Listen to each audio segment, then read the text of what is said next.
ब्राह्मण करते करते जमुना के किनारे पहुंची है और हमारी राधे रानी ब्राह्मण करते करते जब जमुना के किनारे पहुंची तो वहां कुछ गोपियों ने राधे रानी को घेर लिया और राधे रानी से कहा, देवी क्या तुम्हें उस कन्हैया की कभी याद नहीं आती?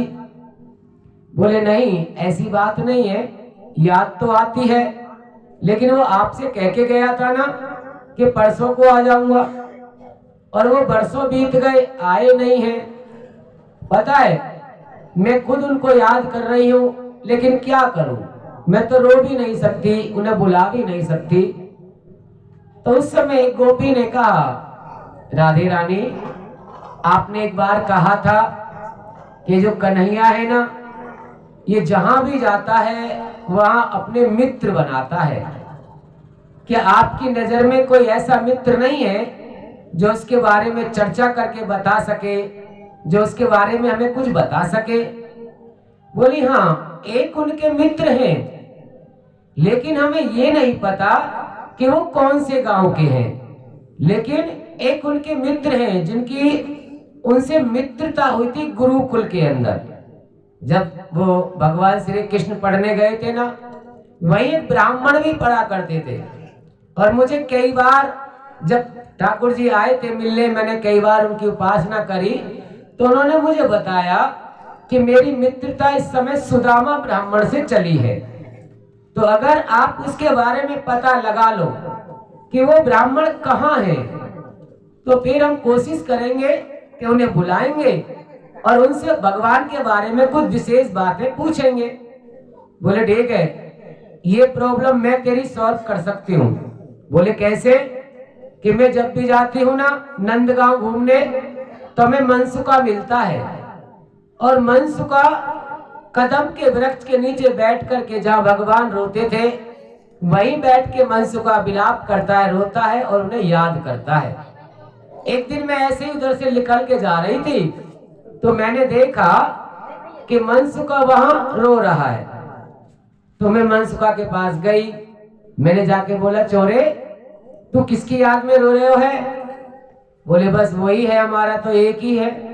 वो निष्ठुर हमें छोड़ के चला गया, वादा करके चला गया, लौटा ही नहीं है। और अब तो जाकर के उसने गुरुकुल में मित्रता भी करी, तो वो भी सुदामा जी से करी है। तो जब उस गोपी को पता चला कि मनसुखा को मालूम है कि सुदामा ब्राह्मण कहाँ मिलेंगे, तो गोपी ने मनसुखा से कहा, मनसुखा तू हमारा एक काम कर सकता है? बोले हाँ, बताइए ना क्या काम है? बोले हमें सुदामा ब्राह्मण जी का पता चाहिए। बोले सुदामा ब्राह्मण जी का क्या करोगे? बोले राधे रानी की इच्छा है कि एक बार हम उन्हें अपने घर बुलाएं और उनसे कुछ भगवान के बारे में विशेष चर्चा करनी है। बोले ठीक है, मैं उनके घर खबर भिजवा दूंगा, लेकिन आप एक बार राधे रानी के जो पिताजी हैं विश्वान जी, उनसे तो पूछ लेते। बोले आप चिंता मत करो, कल आना आप बरसाने, और हम सब आपका इंतजार करेंगे। और उसी समय हम जो हमारी राधे रानी सरकार है उनके माता पिता से बात कर लेंगे, यानी कि ब्रजभान जी से हम बात कर लेंगे। बोले ठीक है, तो फिर मैं कल जरूर आऊंगा। मनसुखा सुबह ही सुबह घर से निकला।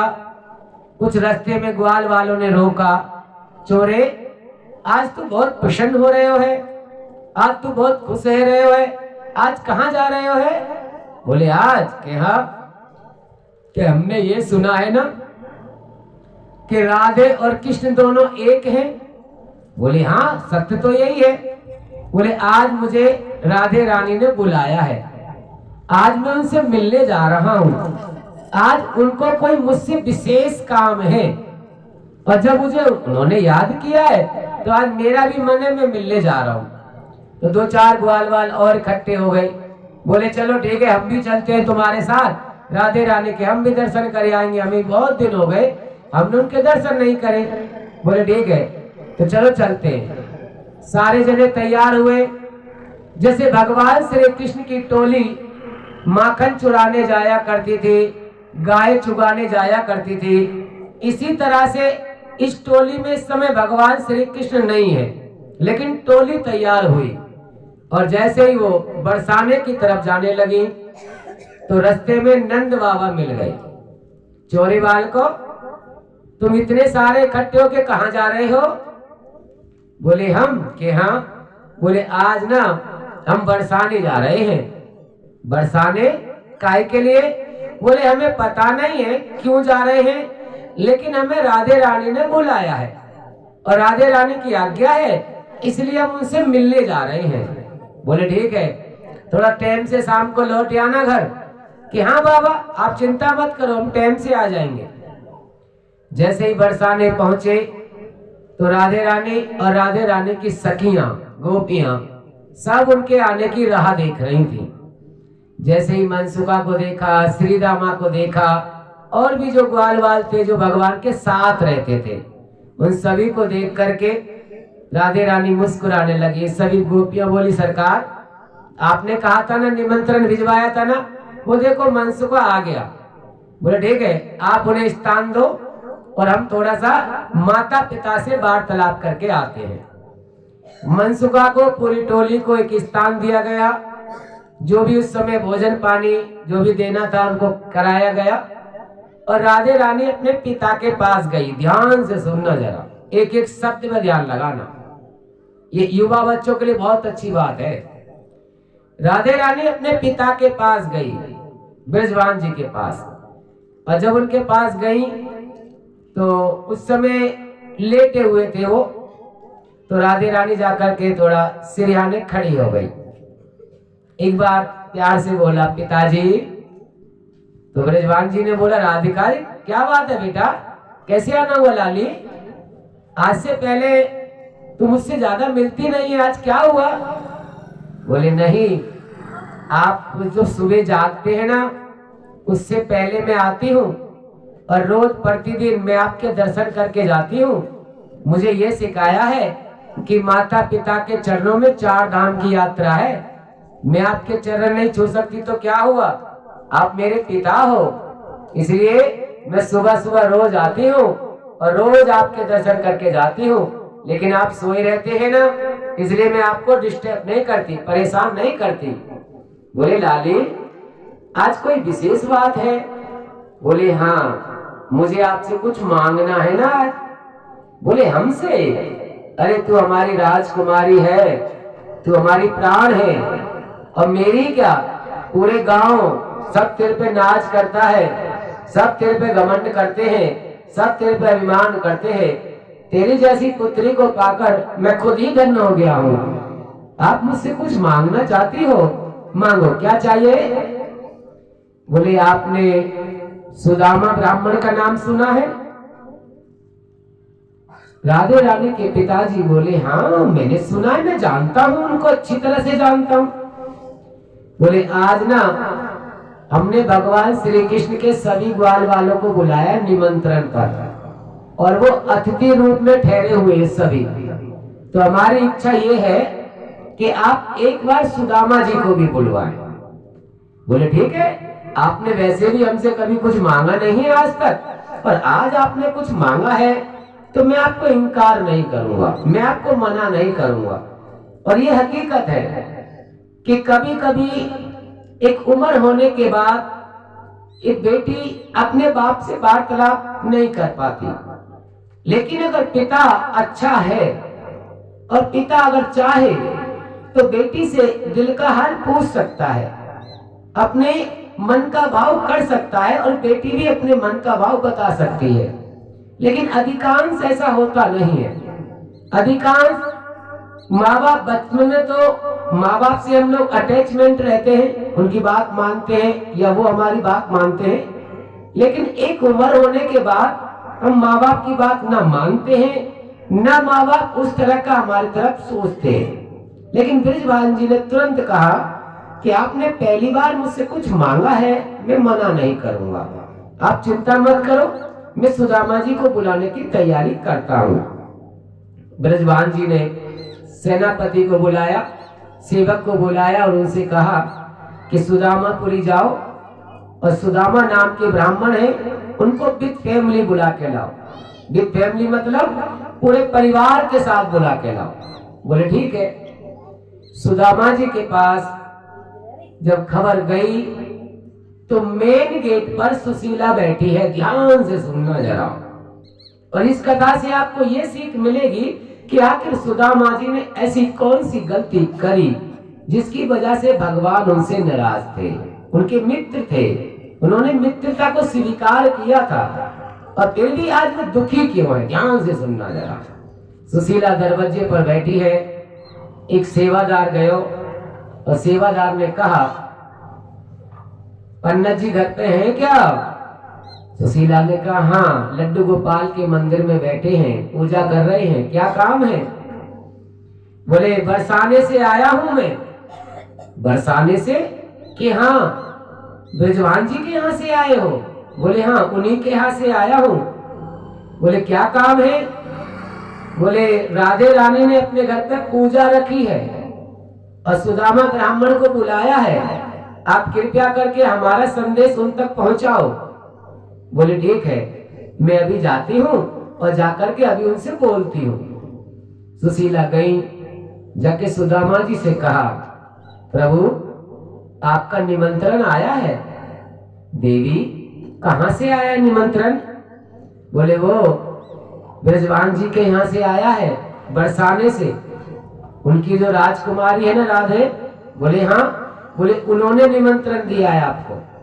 बोले ठीक है, तो मैं जाऊं? बोले हाँ जाओ तो सही, लेकिन थोड़ा बच्चों के लिए कुछ मांग लेना उनसे, कुछ ले लेना उनसे। वो राजकुमारी है, बड़े घर की है, और उनके पिताजी भी बहुत अच्छे हैं, तो थोड़ा कुछ ले आना। 5-7 दिन से घर में भोजन नहीं बना, बच्चे तड़प रहे हैं भूखे। बोले ठीक है देवी, आपको मालूम है कि मैं किसी से मांगता नहीं हूँ, लेकिन फिर भी अगर मुझे मौका मिला तो मैं राधे रानी को जरूर बताऊंगा। बोले ठीक है, तैयार हो जाओ और चले जाओ। सुदामा जी उस सेवादार के साथ में गए, जो सेवादार उन्हें बुलाकर लेकर गया था। सुदामा जी को वहां पूरा सम्मान दिया गया। सुदामा जी को एक स्थान दिया गया, उस स्थान पर सुदामा जी को बिठाया गया। राधे रानी के साथ जितने भी ब्रज की गोपियां हैं वो धीरे धीरे सब इकट्ठा होने लग गई। एक एक करके धीरे धीरे सब आने लग गई कि आज राधे रानी ने भगवान श्री कृष्ण के प्रिय मित्र को बुलाया, और उस प्रिय मित्र को हम भी देखेंगे वो कितना सुंदर है, कितना स्मार्ट है, कैसा लगता है, कौन है, क्या है, तो हम भी देखेंगे।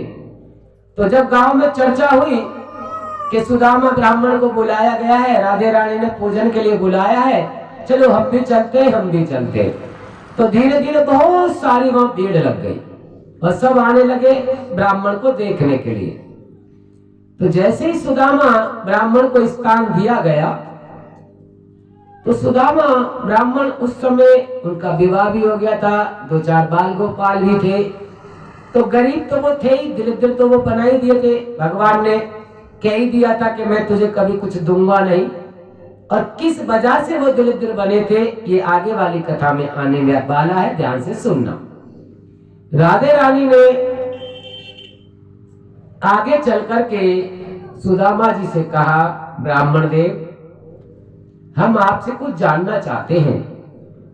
सुदामा ब्राह्मण ने कहा, सरकार आपको क्या बताऊंगा मैं, आप तो बहुत बड़ी हो मुझसे, और वैसे भी आप भगवान श्री कृष्ण की अर्धांगिनी हो, मैं तुम्हें क्या बता सकता हूँ। बोले नहीं ब्राह्मण देव, हमारा एक मन हुआ था कि हम पंडित जी को बुलाएं और पंडित जी को बुलाकर अपने मन की सारी बात बताएं, और पंडित जी से थोड़ा जाने कि हमें भविष्य में आगे क्या करना चाहिए और क्या नहीं करना चाहिए।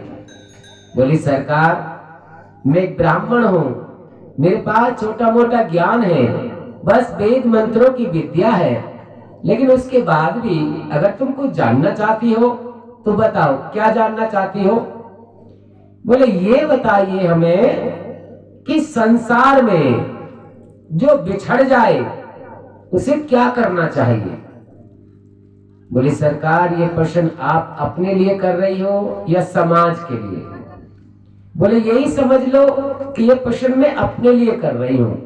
पता है, जब से वो गया है ना, जब से वो लौट के नहीं आया और उसका कोई संदेश भी नहीं आया, इसलिए आज मैं तुमसे ये पूछना चाहती हूं कि उसे पाने के लिए हमें क्या करना चाहिए।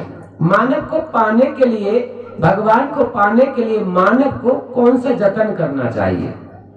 बोले देवी, कभी कभी ना भगवान हमारे पास होता है, बिल्कुल नजदीक होता है, बिल्कुल हमारे पास में खड़ा होता है, लेकिन फिर भी हम उसे इग्नोर कर देते हैं। कभी कभी हम उसे ढंग से पहचान नहीं पाते, कभी कभी हम उसके भाव को समझ नहीं पाते।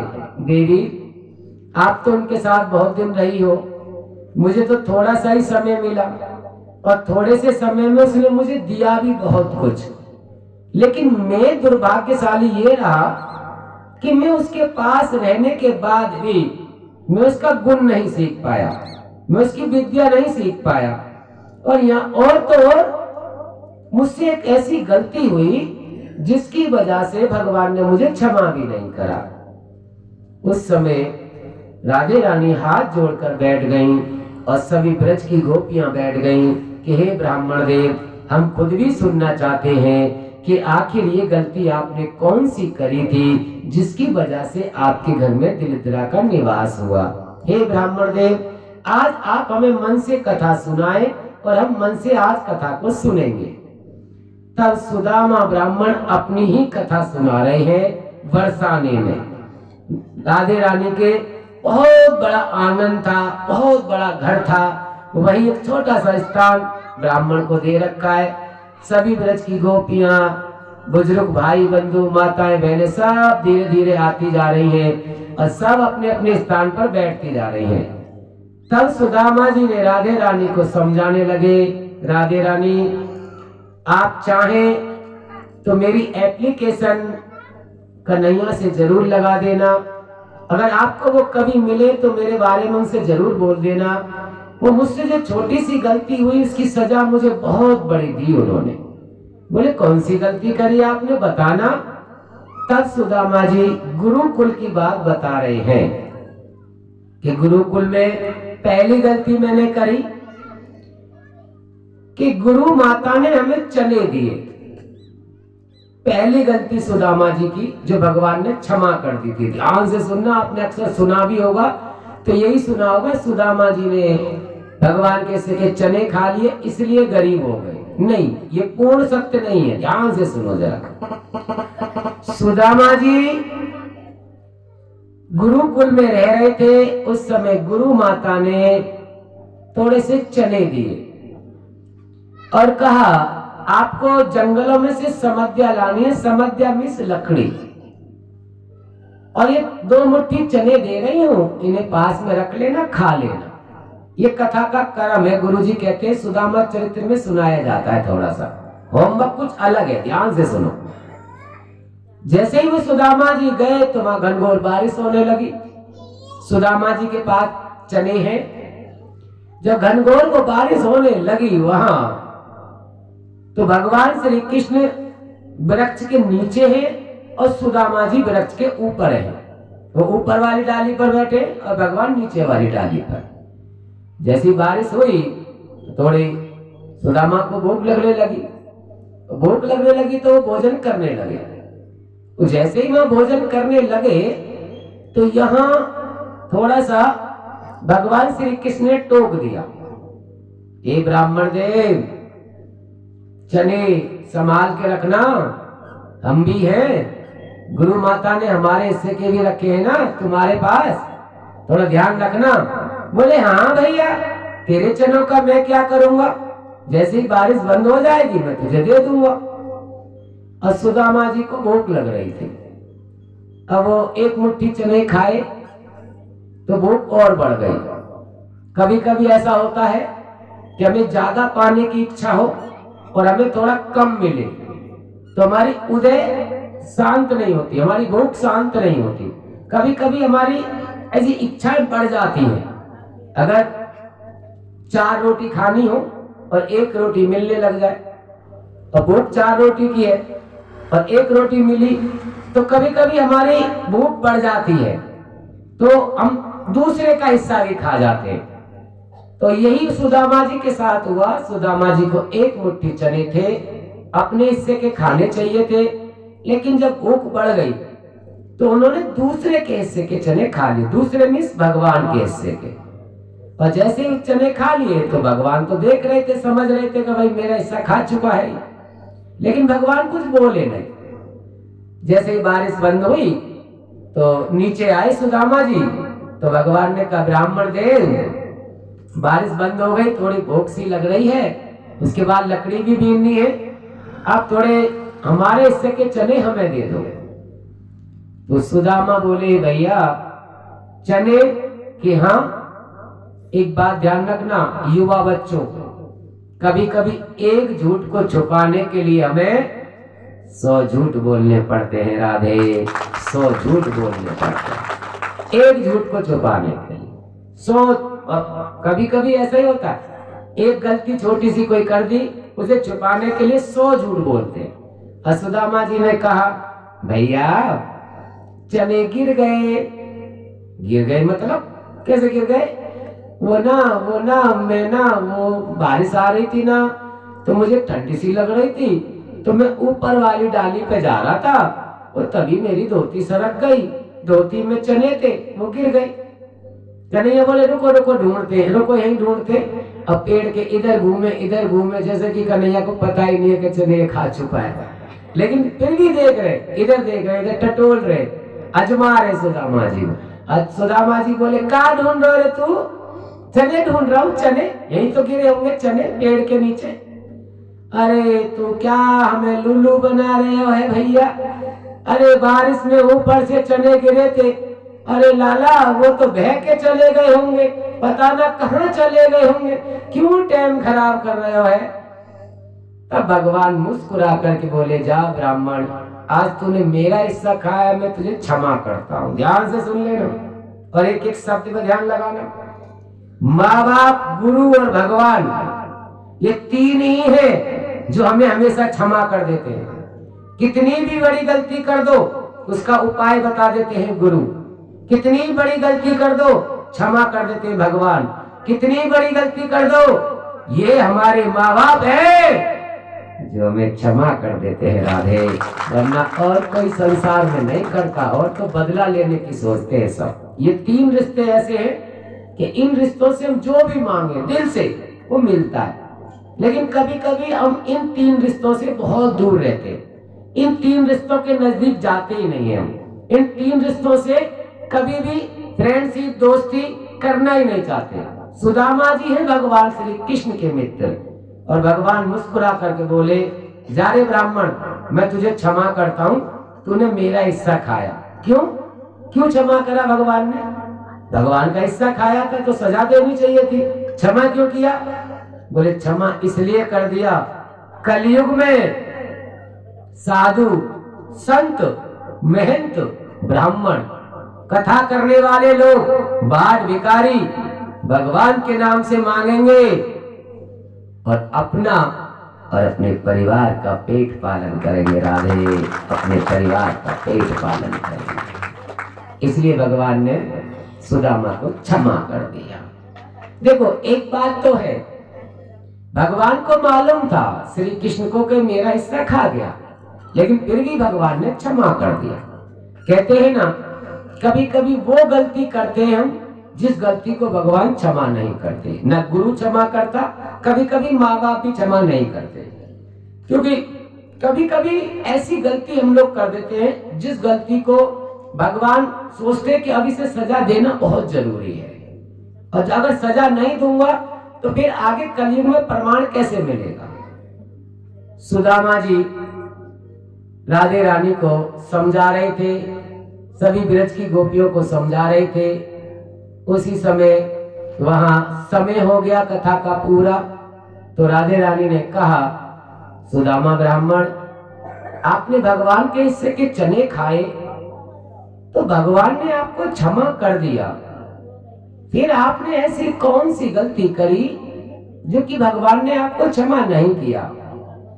तो सुदामा ब्राह्मण की आंखों में आंसू आ गए बोले राधे रानी, कभी फिर मौका मिलेगा तो मैं आपको बताऊंगा। बोले नहीं, आज अच्छा मौका है, आज ही बता दो। बोले नहीं, मैं कुछ समय से ज्यादा अपने लड्डू गोपाल से दूर नहीं रह पाता, इसलिए अब समय हो गया है, मुझे घर जाने दो, मैं फिर कभी आऊंगा तो मैं आपको जरूर समझाऊंगा। तो राधे रानी ने बहुत सारा अन्न दिया सुदामा जी को, बहुत सारा अन्न, जितना उनसे चल सकता था। अपने पिताजी से कहा कि थोड़ा इन्हें दक्षिणा भी देना और अन्न भी देना, इनके बच्चों के परिवार के लिए। तो सुदामा जी उसे लेके जा रहे थे। रास्ते में जैसे बीच रास्ते में पहुंचे तो वहां एक महात्मा जी आ गए। ऐसा लगा जैसे भगवान श्री कृष्ण आ गए महात्मा के रूप में परीक्षा लेने। सुदामा जी,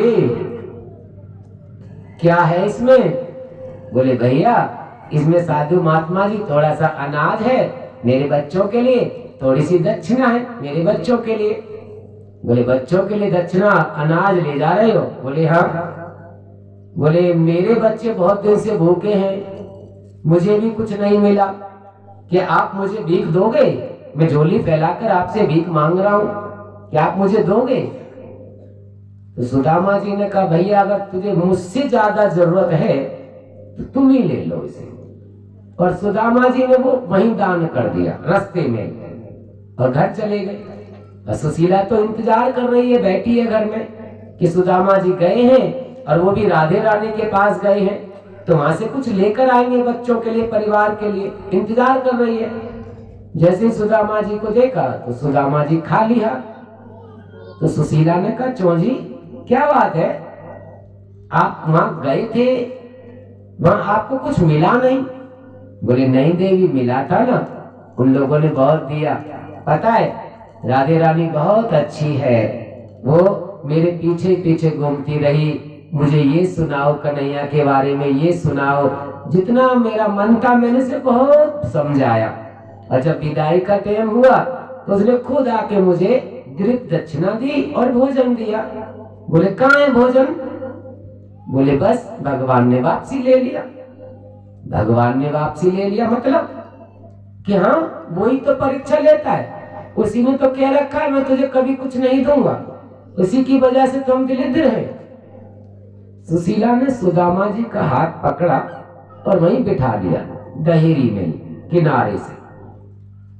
आज आप एक बात बताओ, आप जहां भी जाते हो आपको अन्न भी मिलता है, दक्षिणा भी मिलती है, सब चीज मिलती है, फिर भी आप घर तक लेकर नहीं आ पाते, ये कारण क्या है?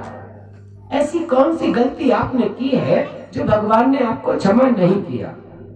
बोले सुशीला, पता है राधे रानी भी मुझसे यही पूछ रही थी, बस मेरा मन नहीं था इसलिए मैं उनसे भी बहाना करके चला आया, और तुम भी यही प्रश्न पूछ रही हो। बोले बताओ तो सही, जब तक बताओगे नहीं कैसे पता चलेगा कि आपने कौन सी गलती करी जो भगवान ने आपको क्षमा नहीं किया? बोले आप सच में जानना चाहती हो? बोले हाँ। बोले ठीक है तो सुनो, आज मैं आपको जरूर बताऊंगा कि मुझसे कौन सी गलती हुई जिसकी वजह से भगवान ने मुझे क्षमा नहीं किया। और सुशीला वैसे भी मैं जहां से जो भी लाता हूं ना, तो वहां के लोग मुझे बहुत मन से देते हैं, लेकिन पता नहीं घर आते आते कोई ना कोई मुझसे ज्यादा मजबूर मिल जाता है, और मुझे अपनी मजबूरी देखकर, उसकी मजबूरी को देखकर मैं जो भी मुझे मिलता है मैं उसे दे देता हूँ। बोले ठीक है, आज हमें बताओ कि आपने कौन सी गलती करी जिसकी वजह से हमारे घर में दलिद्रा देवी का निवास है। बोले देवी, मैंने तो राधे रानी को नहीं बताया, लेकिन अगर आप जानना चाहती हो तो मैं आपको जरूर बताऊंगा, आप हमारी अर्धांगिनी हो। सुशीला बैठ गई, सुदामा जी ने सुनाना प्रारंभ किया, क्योंकि सुदामा जी उस समय पर भगवान श्री कृष्ण की चर्चा किया करते थे, जहां भी जाते थे वो भगवान की चर्चा ही किया करते थे। सुशीला बैठ गई, सुदामा जी को सुनाने लगी। सुशीला ने सुदामा जी ने कहा, सुशीला ध्यान से सुनना, एक समय की बात थी कि हम गुरुकुल में पढ़ रहे थे, और गुरुकुल में भगवान श्री कृष्ण से मेरी मित्रता हुई थी। जब मैं पहली बार उससे मिला तो उसने मुझसे कहा, सुदामा ब्राह्मण, हम आपको अपना मित्र बनाना चाहते हैं, क्या आप हमारे दोस्त बनोगे? क्या आप हमारे मित्र बनोगे? पता है मैंने तो मना ही कर दिया था, नहीं नहीं, मैं आपके मित्र बनने के लायक नहीं हूं। क्यों?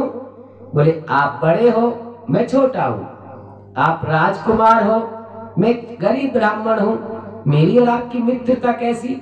इसलिए आपकी और हमारी मित्रता नहीं चलेगी। मैंने मना कर दिया। लेकिन जब भगवान ने मुझे वचन दे दिया कि मैं आपसे कभी कुछ मांगूंगा नहीं, मित्र होने के कारण कभी मैं आपसे कुछ नहीं मांगूंगा और मैं आपकी एक दो गलती क्षमा भी कर दूंगा और मैं कभी कुछ नहीं मांगूंगा, आप मुझसे दोस्ती स्वीकार तो करो। तब मैंने सोचा मैं गरीब हूं, वो अमीर है, रईस है, तो मेरे मन में विचार आया कि जब वो मुझसे कुछ मांगेगा ही नहीं तो दोस्ती करने में क्या जाता है, मैं दोस्ती कर लेता हूं। तो इस प्रकार से मैंने उसको अपना मित्र स्वीकार किया। जब मित्र स्वीकार किया तो उसके बाद में कुछ समय के बाद गुरु पूर्णिमा का दिन आया और जब गुरु पूर्णिमा का दिन आया तो गुरुजी ने सबको बुलाया आश्रम में और गुरुजी ने कहा, आप सभी के लिए बहुत बड़ा संदेश है, ध्यान से सुनना। बलराम जी आए, भगवान श्री कृष्ण भी थे, बहुत सारे ग्वाल बाल जो गुरुजी के आश्रम में उस समय पर पढ़ रहे थे। जैसे ही वहां आए तो गुरुजी ने कहा, अरे बालकों, जल्दी जल्दी तैयार होके आ जाओ, आज आपको गुण मंत्र देना है। बोले ठीक है। धीरे धीरे सभी इकट्ठा हो गए जहां उनको पढ़ाया जाता था। गुरुजी स्थान पर बैठ गए। गुरुजी ने कहा, सुदामा ब्राह्मण, पहले आप आओ आगे, आप ब्राह्मण हो, आप आगे आ जाओ। तो सुदामा जी आ गए। बोले हाँ गुरुजी, कहिए क्या आज्ञा है? बोले आज्ञा क्या है सुदामा ब्राह्मण, मैंने तुम्हें पाठ सुनाया था। बोले हाँ। वो पाठ तुमने याद किया?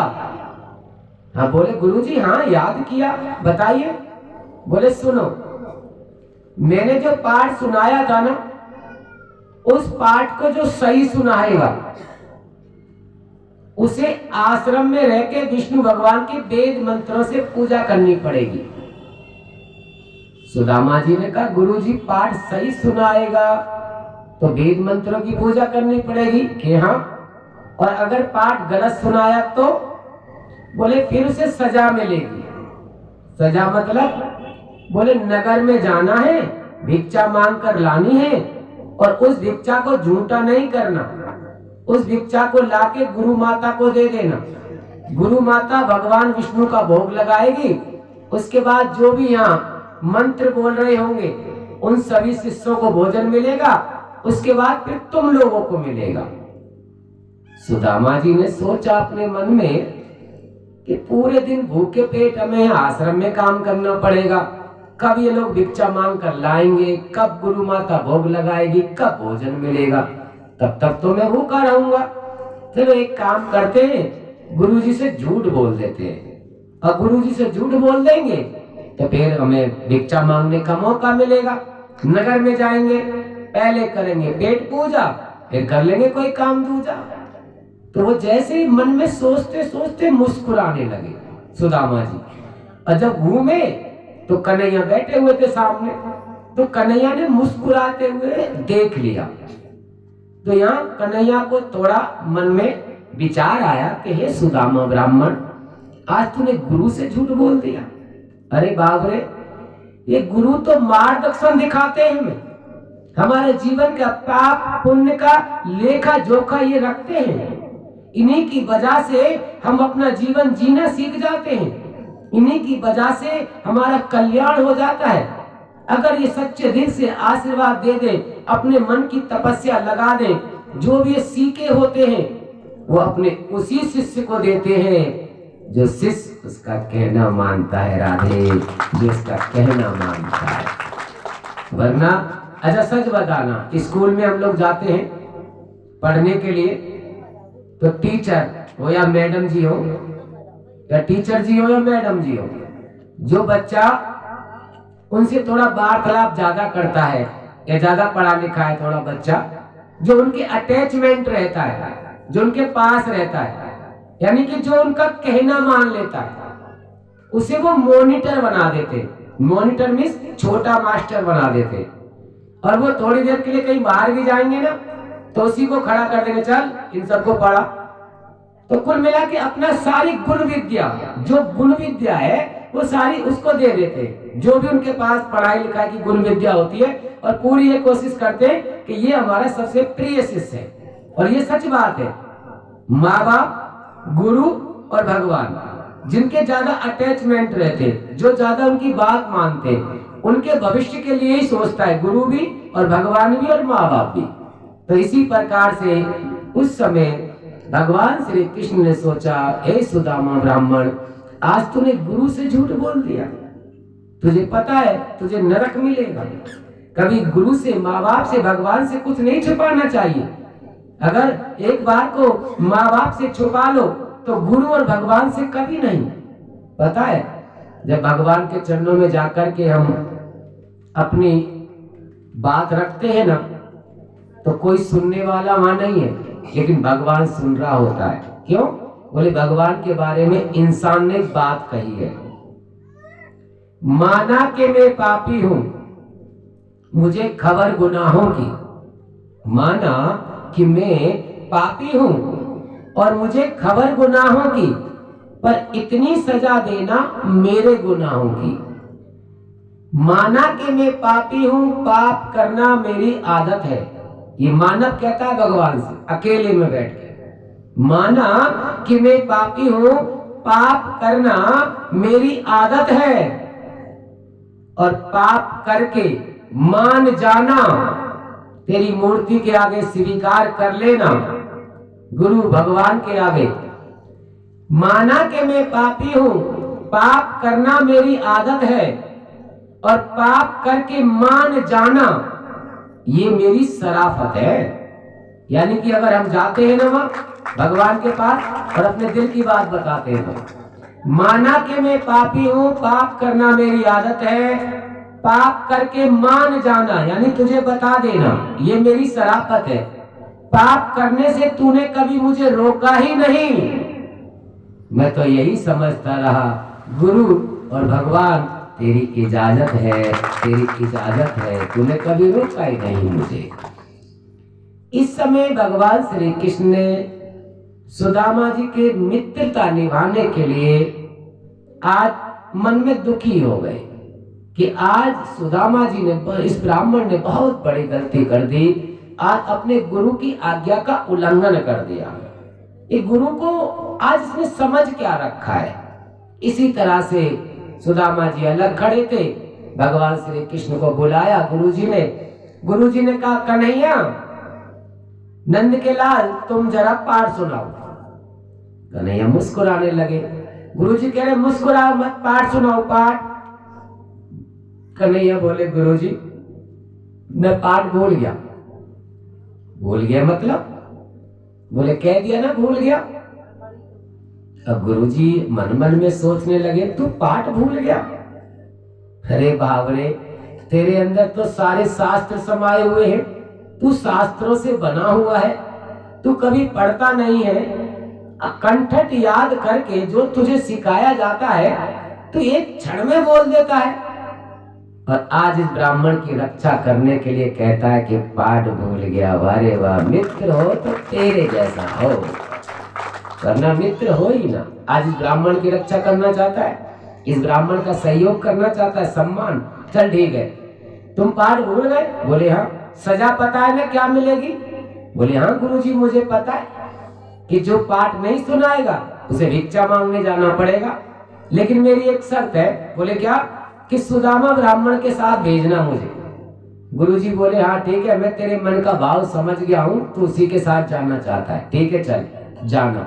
क्योंकि कभी कभी हमें अपने बच्चों के मन के भाव को समझ लेना चाहिए, परख लेना चाहिए। अगर हमारा बच्चा कोई किसी के घर ज्यादा आना जाना उसका हो रहा हो, ज्यादा उसके घर से अटैचमेंट उसका बढ़ रहा हो, तो माँ बाप का फर्ज बनता है कि सोच विचार करें कि आखिर मेरा बच्चा ये किस वजह से, पहले उस घर नहीं जाता था इतना, आजकल क्यों जाने लगा। तो माँ बाप को सब पता चल जाएगा कि दुनियादारी में क्या हो रहा है। लेकिन अधिकांश ऐसा होता नहीं। क्यों? कि बच्चे भी तो बहुत चालू होते हैं ना आजकल के, उनके पास बहाने इतने अच्छे अच्छे होते हैं कि माँ बाप को लुल्लू बना देते हैं। क्या बोलोगे? जोर से बोलोगे, प्रेम से बोलोगे राधे। और बहुत सी माँ तो ऐसी घास खोदनी होती है, पूरी घास खोद खोद के वो घसियन की बन जाती है। वो अपनी लाइफ में कभी बच्चों को ध्यान रख ही नहीं पाती, वो खुद का ध्यान नहीं रख पाती, बच्चों का क्या खाक रखेगी। वो पति से लड़ने से फुर्सत ही नहीं है उसे, है या तो घास खोदती रही है, पति से लड़ती रही है, और कोई काम ही नहीं है उसे। ये नहीं पता बच्चों का भविष्य खराब हो रहा है। तेरी लड़ाई के चक्कर में ये जो पौधे घर में बड़े हो रहे हैं, ये इन पे क्या असर पड़ रहा है। और बहुत से पति पत्नी की इतनी बुरी आदत होती है, इतनी बुरी आदत होती है कि जवान बच्चों के सामने लड़ने लग जाते हैं, फाइट करने लग जाते हैं, और ऐसे ऐसे शब्द बोलने लग जाते हैं कि व्यास मंच से बोलना तो क्या, सोचना भी गुनाह बताते हैं गुरुजी। ऐसी ऐसी बात है। और फिर कहते हैं बच्चे बिगड़ गए, बच्चे बिगड़ गए। अच्छा, तेरा लड़ने का मन कर रहा था तेरे कसम से, हाँ तो तू अकेले में लड़ लेती, बालकन के सामने काहे लड़ रही है। ए महाराज, बच्चों को कहाँ करूंगी, स्कूल भेज दे, स्कूल भेज दे दोनों को, कमरा बंद कर ले, एक डंडा तू ले, एक डंडा वो ले, और दोनों को फाइट करो ढंग से। जब तक दोनों जने थक ना जाओ ना, जब तक बाहर मत निकलना। लेकिन बच्चों के सामने, आई एम सॉरी, आप लोग बहुत बड़ी गलती कर रहे हो। ये बच्चे कोरे कागज हैं, इनके मन पर असर पड़ता है। कभी कभी घर गृहस्थी में एक कमरे में हम लोग रहते हैं, वो बड़ा सा एक ही कमरा होता है, एक इधर बना दिया, एक इधर बना दिया, वो सब रास्ता एक ही है। कभी कभी पति पत्नी जब लड़ रहे होते हैं और जवान बच्चे उस लड़ाई को देख ले, सिर्फ समझने का प्रयास करना। मैं क्या कहना चाहता हूं, अगर उस लड़ाई को वो बच्चे देख ले तो फिर उन्हें बिगड़ने से भगवान भी नहीं रोक सकता, क्योंकि माँ बाप को देख लिया। क्या बोलोगे? जोर से बोलोगे। इसलिए सबसे बड़ा दायित्व होता है माँ बाप का और गुरु का। और माँ बाप और गुरु अगर अपने शिष्य की तरफ ध्यान रखें, माँ बाप अपने बच्चों की तरफ ध्यान रखें, तो वो शिष्य कभी फेल नहीं होता। जिसे गुरु प्रेम करता हो, जिसे गुरु चाहता हो, वो शिष्य कभी जमाने में फेल नहीं हो सकता। और जिसे माँ बाप चाहते तो सब हैं, लेकिन कुछ समय के हिसाब से वो भूल जाते हैं कि हमारे लड़ाई झगड़े के चक्कर में, किलह क्लेश के चक्कर में इन बच्चों पे क्या असर पड़ रहा है। इसी तरह से सुदामा ब्राह्मण से भगवान ने कहा कि ब्राह्मण देव, आज आपने गुरु से झूठ बोल दिया है और आपको भिक्षा मांगने हमारे साथ चलना है। तो सुदामा जी ने कहा भी, अरे भैया तू कहीं और चला जा। बोले नहीं, साथ में चलना है। एक बार बोल दिया ना साथ चलना है, तो मतलब साथ चलना है। बोले ठीक है। सुदामा जी, बलराम जी और भगवान श्री कृष्ण तीनों जने चल लिए नगर में भिक्षा मांगने। सुबह सुबह का भोर थी का समय था। भोर में ही गुरु जी ने सुबह सुबह ही भेज दिया था। तो जैसे ही एक गांव में पहुंचे, वहां जाके कन्हैया जी ने अलग जमाई और भिक्षा मांगी। ध्यान से सुनना जरा, आज वो दुनिया को देने वाला और कभी कभी किसी से मांगे और वो मना कर दे, तो पता है उसका ही दिल जानता है कि वो अपने मन में कितना उदास होता है। क्योंकि जो दुनिया को देना जानता है और कभी कभी उसे खुद को जरूरत पड़ जाए मांगने की, और सामने वाला देने से उसे मना कर दे, तो सच बताना उसके मन पर क्या बीतती होगी।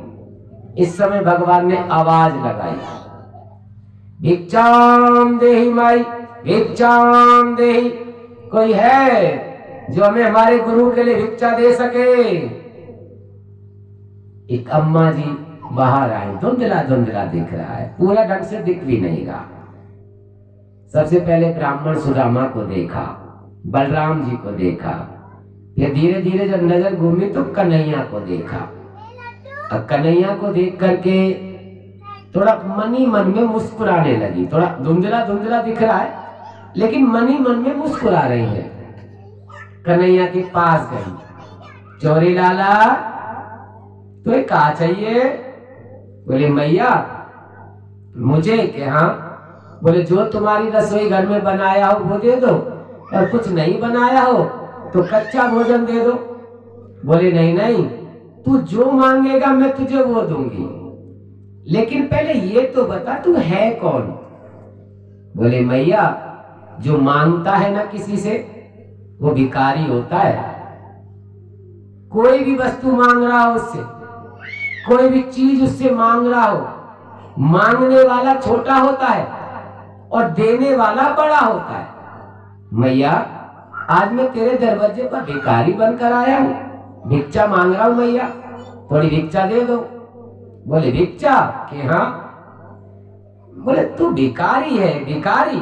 बोले हाँ मैया मैं भिखारी हूँ, जब तुम्हारे यहाँ भीख मांगने आया हूँ, तुमसे मैं कुछ मांग रहा हूँ तो भिखारी हो गया मैं, तुम्हारा मन है तो दे दो। बोले तुम भिखारी जैसे लग नहीं रहे हो, सच बताओ तुम कौन हो? बोले मैया एक बार कह तो दिया मैं भिखारी हूं। बोले मैं तुझे भीख नहीं देती, क्योंकि अगर तू भिखारी होता ना तो मैं तुझे सच में भीख दे देती, लेकिन तू भिखारी नहीं है। तो बोले तू अलग से है कुछ, और मुझे बता भिखारी को मैं भीख नहीं देती लेकिन तुझे जरूर दूंगी। बोले मैया क्यों भिखारी को भीख क्यों नहीं देती? बोले तू झूठ बोल रहा है ना, इसलिए तू भिखारी है ही नहीं। भीख तो भिखारी को दी जाती है ना, तुझे मैं क्यों दूं? तू भिखारी है ही नहीं। बोले मैया मैं भिखारी क्यों नहीं लग रहा? बोले तेरे चेहरे से, तेरे वेशभूषा वस्त्रों से पता चलता है कि तू भिखारी नहीं है, तू बस ये बता है कौन? बोले मैया सच बताऊं? बोले झूठ बोलने से तुझे क्या मिलेगा, इस बड़ी बूढ़ी से झूठ क्यों बोलेगा? बोले मैया सुन, मैं ना नंद राय जी को लाला हूं। नंद राय? वो नंद बाबा जसोदा मैया वाले? बोले हाँ। तो उनको लाला है? बोले हाँ। अरे बावरे, तेरे घर में तो खुद ही 9 लाख गाय दूध देती है, तेरे घर में तो इतने नौकर चाकर हैं कि वहां 10 नौकर तेरे 24 घंटे तेरी सेवा में लगे रहे, और तू हमारे दरवाजे पर भीख मांगने आया हो। कारण? तब जाकर के कन्हैया ने बताया मैया कभी कभी हमारे पास सब कुछ होता है, लेकिन जब कोई गुरु आदेश देता है तो उस गुरु के आदेश का पालन करना हमारा सबका फर्ज बनता है। मैया हमारा सबका फर्ज बनता है। हम गुरुकुल में जब माता पिता ने भेज दिए तो गुरुजी जो मुझसे आज्ञा देते हैं मैं वही उनकी आज्ञा का पालन करता हूँ। आज गुरुजी ने कहा कि नगर में भिक्षा मांग कर लाओ, तो मैं नगर में भिक्षा मांगने आ गया। बोले ये कौन है तुम्हारे साथ? बोले ये हमारे मित्र हैं, ब्राह्मण हैं ये, और ये हमारे बड़े भाई हैं बलराम जी। बोले ठीक है, तो तीनों जने अंदर आओ, आराम से आके प्रेम से बैठो। देखो भक्तगणों, एक बात ध्यान रखना, जीवन में गुरु की आज्ञा का पालन करना कहना बहुत आसान है, बहुत आसान है, लेकिन उसको मानना बहुत मुश्किल है। पता है जब हमें बोला गया था ना तुझे 1100-1200 किलोमीटर दूर जाना है परिवार को छोड़ के, और 1-2 साल के लिए 5 साल के लिए, यानी 108 कथाएं। अगर महीने में 3 कथा भी करी ना तो साल में 12 या 36, और एक आध कथा बीच में रह गई तो ज्यादा से ज्यादा 30-32 कथा एक साल में। तो 108 कथा कितनी साल में पूरी होंगी? हिसाब लगा के देखना। जब तक घर नहीं जा सकते, घर जाने की परमिशन नहीं है, चाहे कुछ भी हो जाए परिवार में, घर में। और ऐसा नहीं है कि हम अगर उनकी आज्ञा का उल्लंघन करते तो हम भूखे मर जाते, नहीं। भगवान का दिया हुआ मथुरा वृंदावन में कैंटीन भी है हमारी, किराए पे चलती हैं मंदिरों के आगे। भगवान की कृपा से छोटी मोटी पंडिताई भी कर लेते हैं। भगवान की कृपा से वर्ल्ड कलाकार में नाम है तो छोटी मोटी सीडी वगैरह में, नाटकों में भी रोल मिल जाता है। भगवान का आशीर्वाद है कि गुरु की अपार कृपा से बुकिंग की कथा भी मिल जाती है। अगर साल में 2-4 कथा कर लो, बस पूरी साल कुछ करने की जरूरत नहीं है। लेकिन इस समय इतना बड़ा आदेश का पालन करने का क्या मतलब है? 5 साल के लिए परिवार घर छोड़ना बहुत मुश्किल होता है। पता है, जो अपनों को याद करते हैं वही सिर्फ हमारी भावना को समझ सकते हैं कि जो सुबह ड्यूटी जाता है वो शाम को लौट के आ जाता है, या महीने 15 दिन में लौट के आ जाता है। और जिसके पास 5 साल का वनवास हो वो अपना टाइम कहाँ बिताएगा राधे, वो कैसे जिएगा, सिर्फ भगवान ही जान सकता है। और गुरु की आज्ञा का पालन करना, कहने को हम लोग सब कह देते हैं जुबान से, तुम हमारे गुरु हो, तुम हमारे गुरु हो, और गुरु कोई आदेश दे दे तो एकदम पीछे हट जाते हैं। और गुरु की आज्ञा का पालन करना बहुत मुश्किल है। हमारा लिस्ट में नाम आया, हमने मना किया, गुरु जी ये सब हमें नहीं, इतनी दूर 1100 किलोमीटर 1200 किलोमीटर छिंदवाड़ा यहाँ थोड़ी है, अमरवाड़ा छिंदवाड़ा यहाँ थोड़ी रखा, हम नहीं जाएंगे। तब गुरु जी ने हमारी मिसेस से कहा फोन पर, मिसेस ने कहा चिंता मत करो, गुरुजी जो आप आदेश दे रहे हैं उनका पालन ये करेंगे और हमेशा करते आए। लेकिन थोड़ा ज्यादा दिन का संकल्प है ना, इसलिए छोटे छोटे बच्चे हैं तो उनका मन नहीं है जाने का। तब जब मना किया हमने बिल्कुल, तो हमारी मिसेस ने हमसे एक ही बात कही कि मंच से आप दुनिया को सिखाते हो कि गुरु की आज्ञा का उल्लंघन नहीं करते, और आज गुरु ने आप पर विश्वास किया है। आज वो चाहते हैं कि तेरी वाणी है ऐसी कि तू जनता को अपनी वाणी से कुछ समझा लेता है, इसीलिए तुझे उस क्षेत्र के लिए चुना है जो क्षेत्र बिछड़ा हुआ है, जिसमें बहुत से गांव में कथा भी नहीं हुई है, बहुत से गांव में लोग जानते ही नहीं है भागवत कथा क्या है। ऐसे क्षेत्र में तुझे गुरुजी भेज रहे हैं और आप मना कर रहे हो। आप एक काम करो, आप बच्चों का यहाँ पालन पोषण करो, मैं जाती हूँ। तब जाकर हमारी समझ में आया कि नहीं देवी, आप सच कह रही हो कि गुरु की आज्ञा का उल्लंघन करने से नरक के भागी बन जाते हैं, क्योंकि गुरु भगवान और माँ बाप हमसे ज्यादा कुछ नहीं मांगता राधे, हमसे ज्यादा कुछ नहीं मांगता। आपके क्षेत्र में ये श्रीमद् भागवत कथा हमारी 6ठी भागवत कथा है। ये जब से हमें आए हुए यहाँ हो गए तो 6ठी भागवत कथा, यानी 2 महीने के करीब हमें इस क्षेत्र में आए हुए हो गए। ये 6ठी भागवत कथा हमारी चल रही है। 7-8 दिन की कथा होती है, 1 आध दिन वैसे निकल जाता है, महीने में 3 कथा हो पाती है, तो 2 महीने से ज्यादा हो गए आए हुए। ये 6ठी भागवत कथा है। तो क्या बोलोगे? जोर से बोलोगे। कभी कभी हमें अपने कल्याण के लिए, अपने उद्धार के लिए, या अपने मनोबल को आगे बढ़ाने के लिए, या गुरु के भरोसे को जीतने के लिए हमें गुरु की बात मानने से लाभ प्राप्त होता है। यहाँ सुदामा जी और भगवान श्री कृष्ण और बलराम जी उस मैया के आंगन में बैठे हैं। तो मैया अंदर गई रसोई घर में, गरम गरम पुए बनाकर लाई, और जैसे ही वो गरम गरम माल पुए बनाकर लाई तो सबसे पहले सुदामा ब्राह्मण के आगे रख दिया। तुम ब्राह्मण देव हो, चलो पहले तुम ही भोग लगाओ। कन्हैया ये तुम्हारे लिए लाई हूं, बलराम जी ये तुम्हारे लिए है। तो उस समय कन्हैया ने कहा, मैया मैं भोजन नहीं कर सकता। क्यों? बोले गुरुजी ने मना किया है ना कि झूठन नहीं करनी भोजन की, जो भी भोजन मिलेगा वो जाके गुरु माता को देना है। गुरु माता पहले भगवान विष्णु को भोग लगाएंगी, फिर माँ बहुत से लोग संस्कृत में श्लोक पढ़ रहे हैं, भगवान की पूजा कर रहे हैं ना, उनको मिलेगा, फिर हमें मिलेगा। अरे तेरे गुरु के लिए मैं और दे दूंगी, तू आराम से बैठ के पा ले, खा ले इसे। बोले नहीं मैया, मैं ना सब कुछ कर सकता हूँ जीवन में, लेकिन गुरु की आज्ञा का उल्लंघन नहीं कर सकता।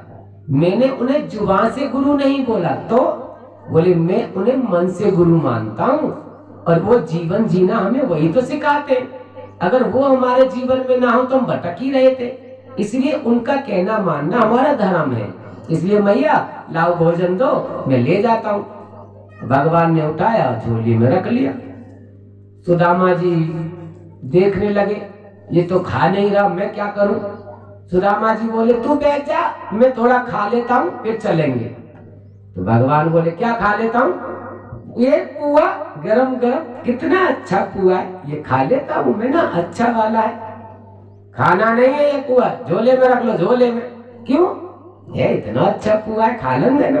गरम गरम पुआ, माल पुआ, हमको बड़ी भूख लग रही है, खा लेंगे। ए सुदामा जी, आप गुरु की बात का उल्लंघन कर रहे हो, तुम्हें पाप लगेगा। बोले चुप, पाप लगेगा? तू क्यों आया मेरे संग? तुझे किसने कहा तू मेरे संग आना? अरे बाबरे, मैं गुरु से झूठी इसलिए बोल के आया हूँ, माल पुए खाऊंगा, और तू मुझे खाने नहीं दे रहा। तू उधर मुंह कर, हट, मुझे खाने दे। तो भगवान बोले नहीं, हम तुम्हारे मित्र हैं, और मित्र का अधिकार बनता है कि अगर कोई मित्र गलती कर रहा हो तो उसे समझाना चाहिए। हम तुम्हें आज्ञा देते हैं कि आप इस भोजन को नहीं करोगे, गुरु की आज्ञा का उल्लंघन नहीं करोगे। सुदामा जी को भोजन सामने हो और भूख लग रही हो, है, और कोई मने करने वाला हो रहा जाए तो कितनी गुस्सा आवे। अब उठा तो लिया पुआ, उठा के वो झोले में सरका भी लिया, रख भी लिया, लेकिन नजर वही है, बार बार पुए पे ही नजर है। और जैसे वहां से चलने लगे तो मैया ने कहा रुको रुको, तुम्हारे गुरु जी के हिस्से का भी एक पुआ और देती हूँ, रुक जाओ। मैया अंदर गई, एक गरम गरम पुआ और लाए, सुदामा जी को दे दिया। ये तुम्हारे गुरु के लिए, रख लो, इसे भी रख लो झोले में। और सुदामा जी ने गुरु का पुआ और अपना पुआ अपने झोले में रख लिया, चल दिए वहां से।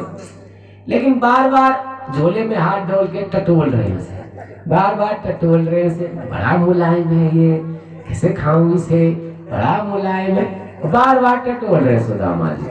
अब कन्हैया बार बार टोक देते हैं, हे सुदामा हाथ हटा, क्या कर रहे हो?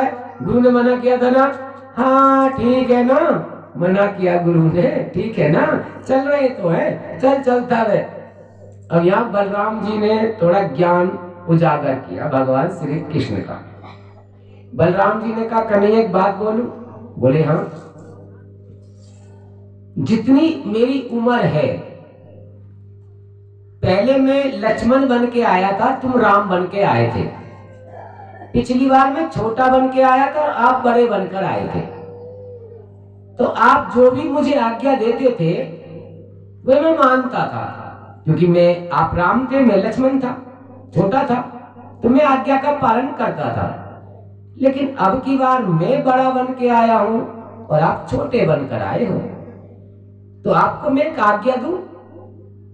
भगवान श्री कृष्ण मुस्कुराने लगे, बोले बलराम जी आप हमारे भाई हो, आप जो कहोगे मैं बात आपकी माननीय है, बोलिए ना क्या कहना चाहते हो? बोले मैं सिर्फ इतना सा कहना चाहता हूं, इस ब्राह्मण पे भोजन है? बोले हाँ। इस ब्राह्मण ने भिक्षा मांगी है? बोले हाँ। अब ये ब्राह्मण भोजन भगवान को दे या ना दे, अपने गुरु को ये दे या ना दे, ये इसकी प्रॉब्लम है। और इसने कोई कर्म भी नहीं किया ऐसा जो तुझे भूखा रख रहा है। बेचारा गुरु से झूठ बोलकर आया, आके नगर में भिक्षा मांगी, और भिक्षा मांगने के बाद बेचारे को मन पसंद का भोजन भी मिल गया, और तू उसे खाने के लिए मना कर रहा है, ये गलत बात है। उसे खाने के लिए क्यों मना कर रहे हो तुम? बहुत गलत बात है। कन्हैया एक बात बोलूं? बोले हाँ। तू आजकल अपने आप को सच में बहुत बड़ा मानने लग गया है, तुझे अपने ऊपर बहुत अभिमान हो गया है, घमंड हो गया है तुझे।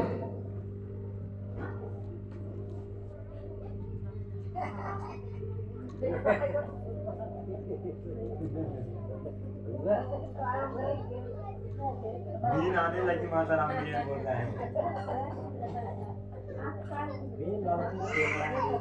क्या बोलोगे? जोर से बोलोगे।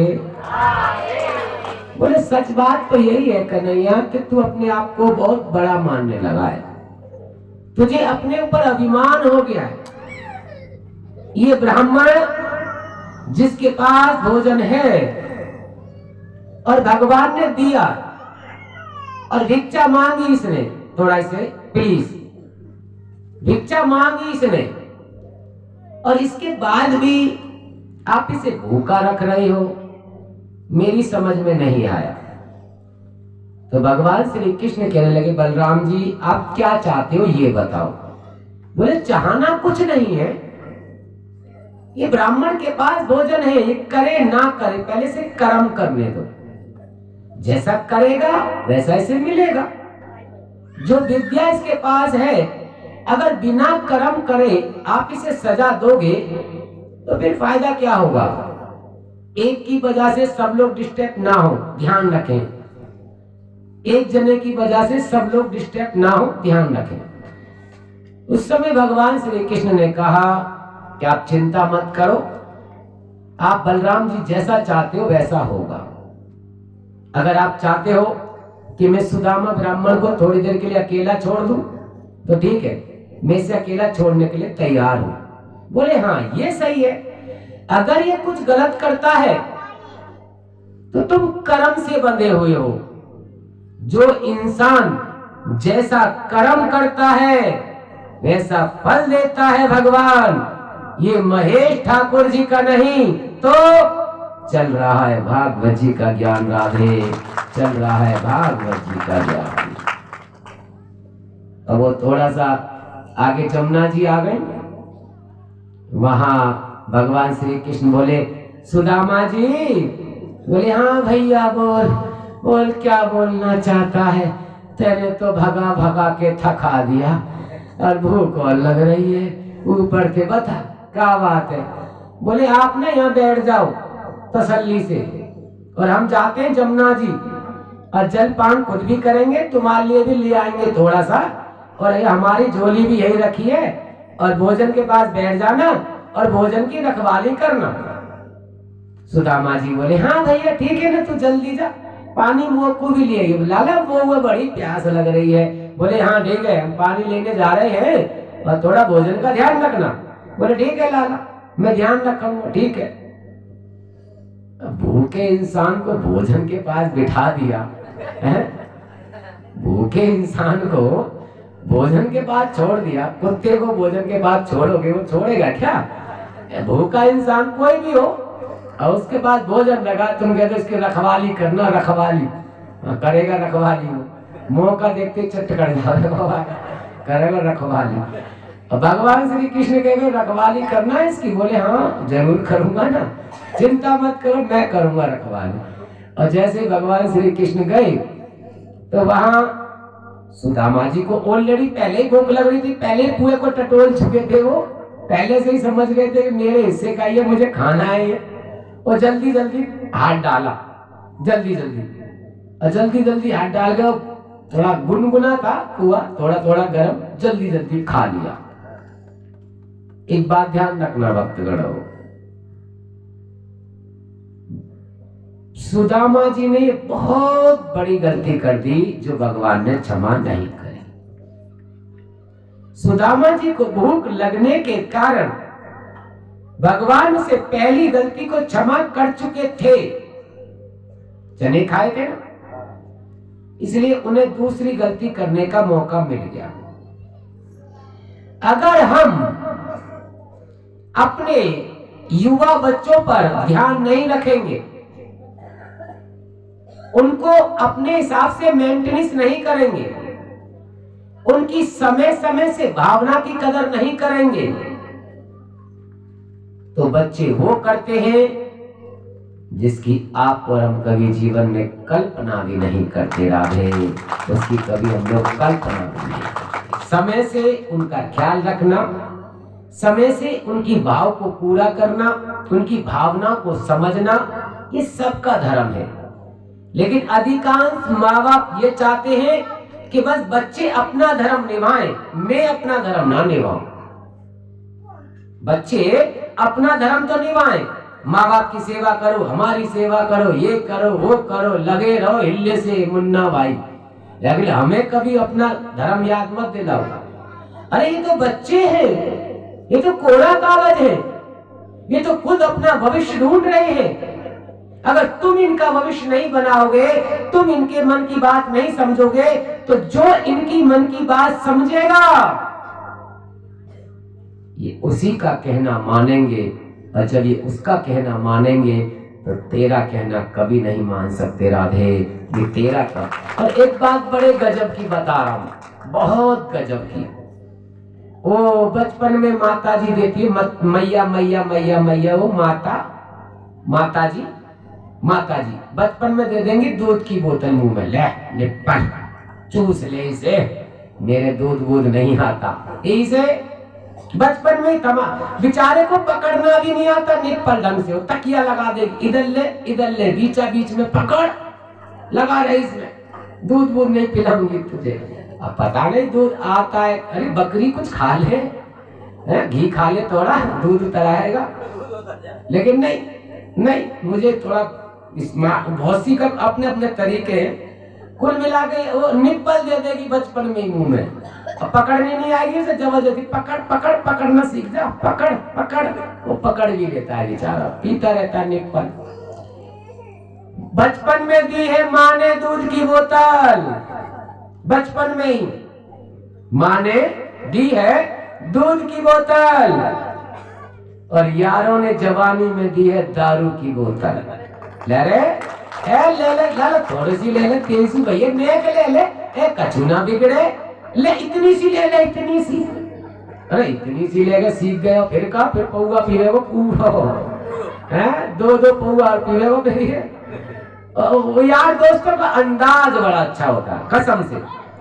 कोई भी देख रहा, ले इतनी सी ले ले, नेक ले ले, बिगाड़ रहा है तू उसे, नेक के चक्कर में पता बेकार है जा रहा है, जवान वाला के रहने दे। लेकिन आजकल ऐसा ही होता है, वो जो अपना संगी साथी चाहिए ना उनको, आज पौवे के मैं लाया हूँ, कल ये भी तो लाएगा पौवे के पैसे, इसलिए थोड़ा दोनों को मिलना पड़ेगा ना। तो चियासी पिलाते हैं, चियासी, और चियासी हमारे चिया ही बोलते हैं, थोड़ी सी इतना सा दे देंगे चियासी।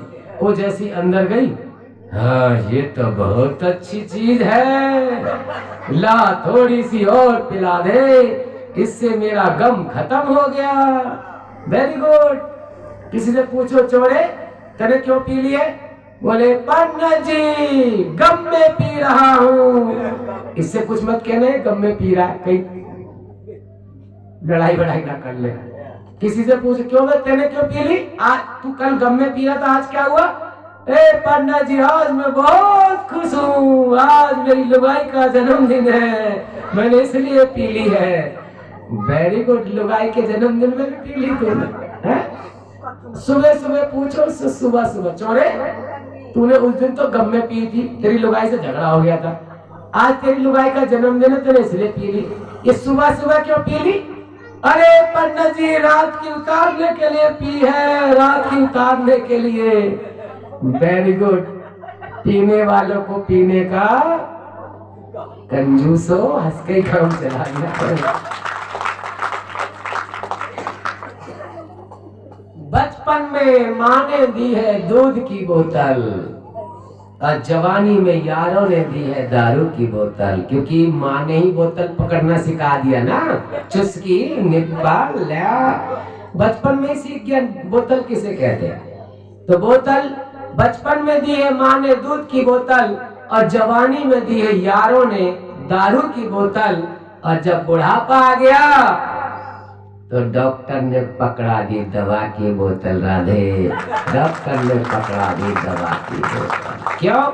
सबसे बड़ा गुरु कौन है, बोले मम्मी जी, माता जी, और माता जी सबसे बड़ा गुरु ही बोतल से सिखा रही है, ले पकड़ ले, पकड़ना नहीं आ रहा, तकिया लगा दिया तेरे भौड़े के आगे, तुझे जीवन भर इसी से जीतना है। बेचारा लास्ट में बुढ़ापे में दवाई खाते खाते वो मम्मी जी का नाम लेते लेते राम नाम सत्य हो जाता है, और यही उनकी जीवन की लीला है। तो क्या बोलोगे, जोर से बोलोगे, प्रेम से बोलोगे राधे। सुदामा जी सुशीला को समझा रहे हैं कि मुझसे कौन सी गलती हुई जो भगवान ने क्षमा नहीं किया। जैसे ही सुदामा जी ने वहां कुएं को खाया, भगवान जी जमुना जी में खड़े हैं और जमुना जी में से जल ले लिया। और जल लेने के बाद पहली पत्नी को याद किया, जिनकी पहली पत्नी है भगवान श्री कृष्ण की दिलिद्रा। दिलिद्रा को बुलाया और उनसे कहा, हे दिलिद्रा देवी, आज मैं आपसे एक वचन मांगता हूं। दिलिद्रा ने कहा, हाँ कहिए महाराज, कौन सा वचन? बोले, आज के बाद इस ब्राह्मण के घर में हमेशा रहना, जब तक मैं आपको ना बुलाऊं। थोड़ी दिलिद्रा देवी ने कहा भी कि महाराज ब्राह्मण है, बालक है, बच्चा है, तुम्हारा मित्र है, छोड़ो, माफ करो, जाने दो ना। बोले नहीं, अगर आज मैं इसे ब्राह्मण को क्षमा कर दूंगा तो कलयुग में कौन माँ बाप का सम्मान करेगा?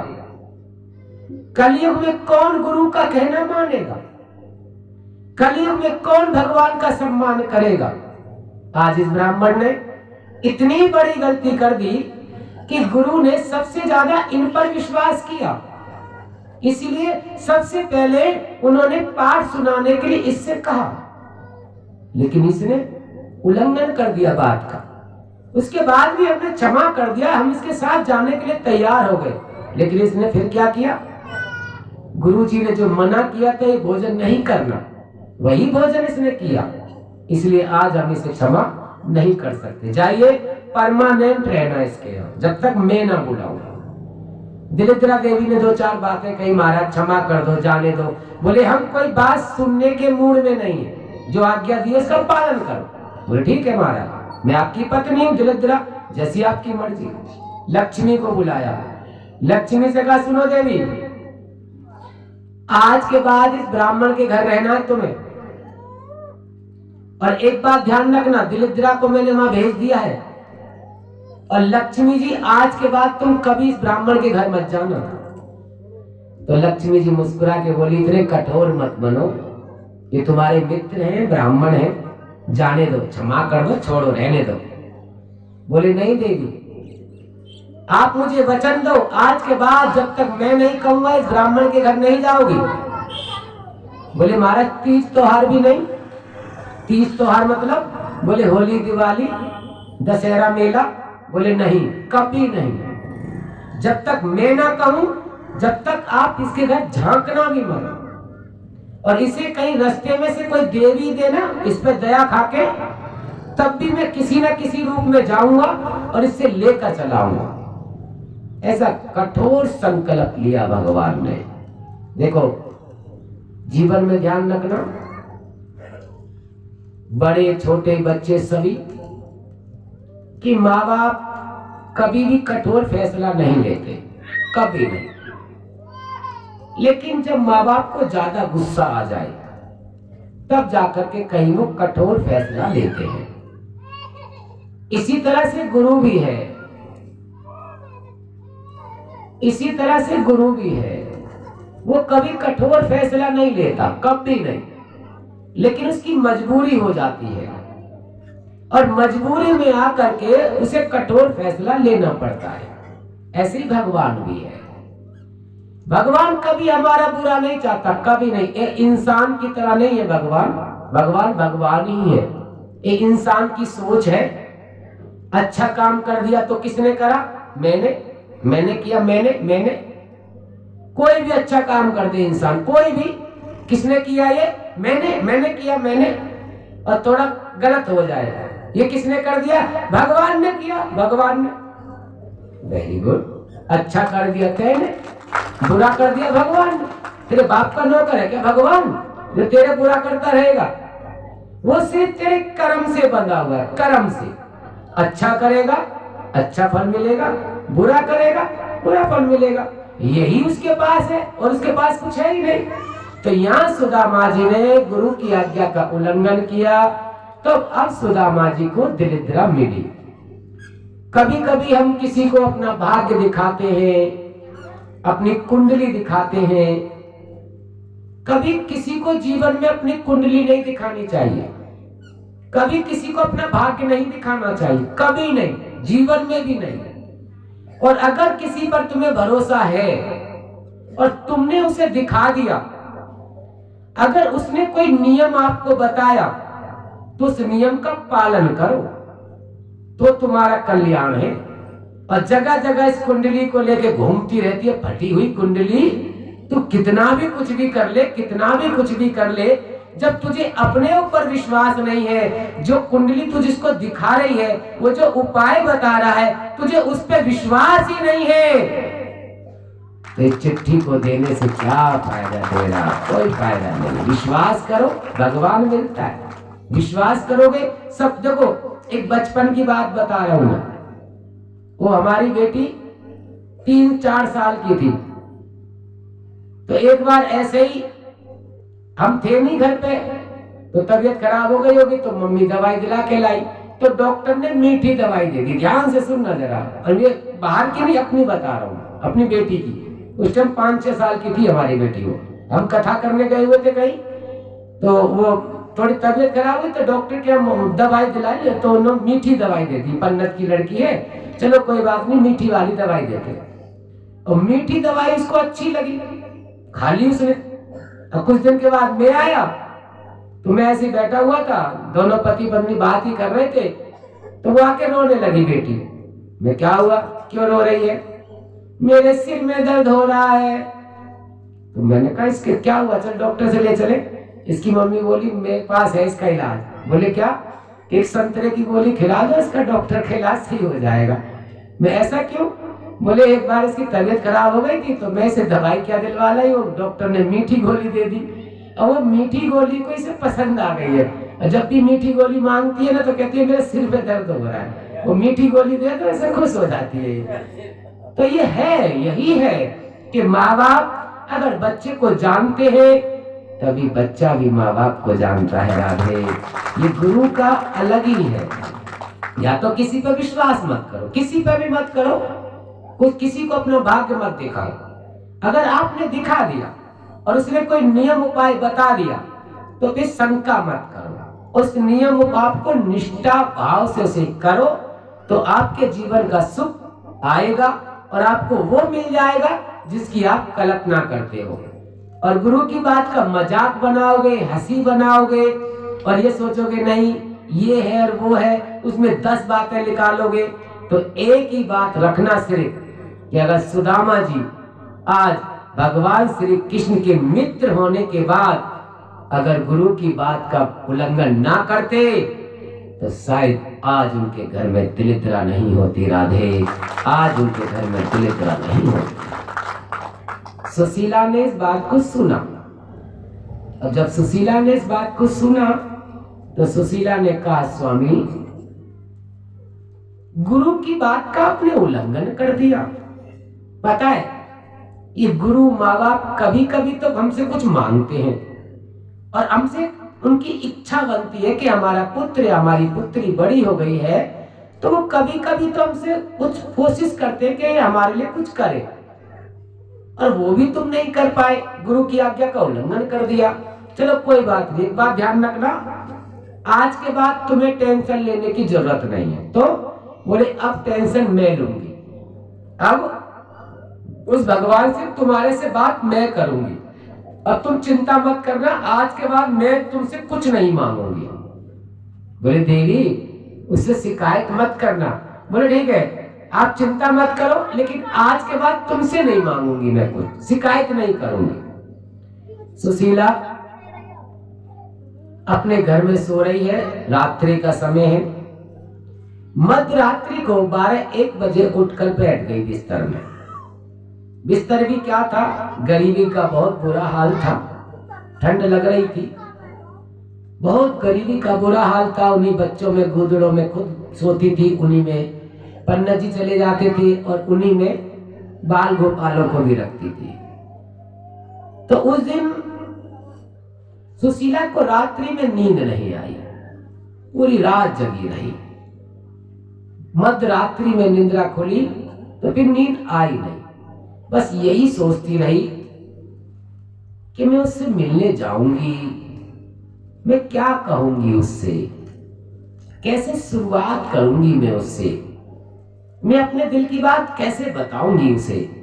मैं तो कभी उसके पास गई भी नहीं हूं, मैंने तो कभी दिल की बात उसे बताई भी नहीं है, मैंने तो कभी लड्डू गोपाल की पूजा भी नहीं करी है। और इस लड्डू गोपाल के पास मुझे जाना ही पड़ेगा, क्योंकि मेरे पति ने गलती करी है, उसे सजा मिलनी चाहिए। मैं उनकी अर्धांगिनी हूं, मुझे सजा मिलनी चाहिए, लेकिन मेरे बच्चों को सजा देने का अधिकार उसे नहीं है। इसलिए मैं कैसे मिलूंगी, क्या कहूंगी, कैसे कैसे बात करूंगी। पूरी रात सोचती रही, पूरी रात। सुबह 3 बज गई, भोर हो गई। मुर्गे ने आवाज लगाई। पहले घड़ी मोबाइल नहीं हुआ करते थे, वो जैसे ही मुर्गे ने आवाज लगाई, सुशीला जागी, रसोई घर में गई और रसोई घर में से परात ले ली। परात जानते हो, आटा मारने वाली परात, वो ले ली और उसे लेकर जमुना के पास पहुंची। पहले जाके खुद स्नान किया। स्नान करने के बाद उस परात को जल में भर लिया और भर को लेके चल दी।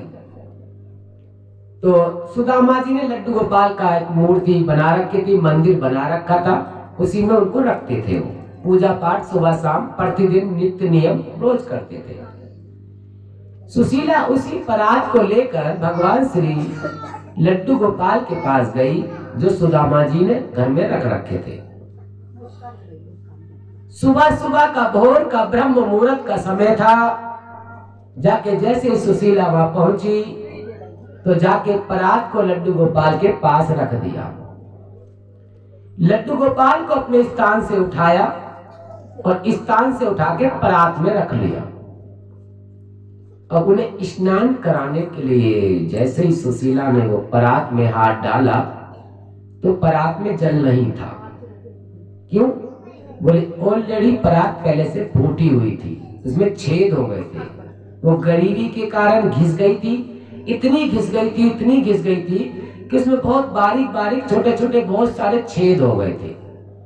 तो उसमें से पानी निकल गया। जैसे जमुना से लेके चली तो रास्ते में पानी सब बह गया। अब यहां सुशीला बैठ गई मन से, और मन से बैठने के बाद सुशीला ने कहा, चोरे, आज मेरे पास तेरे लिए एक साबित परात भी नहीं है।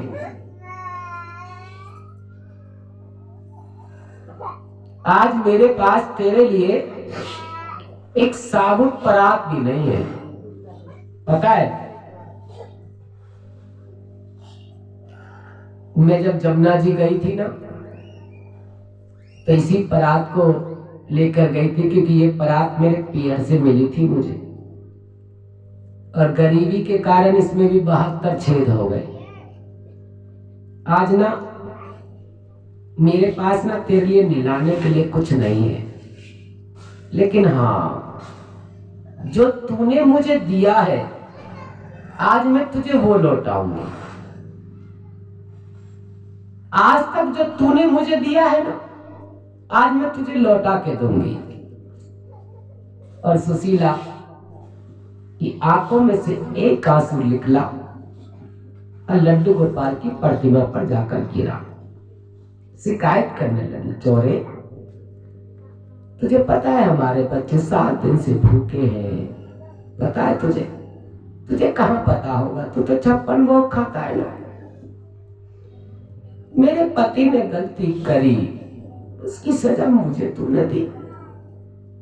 पता है, माँ का सबसे बड़ा दुख होता है जिसके बच्चों को भोजन ना मिले, कई कई दिन हो जाते।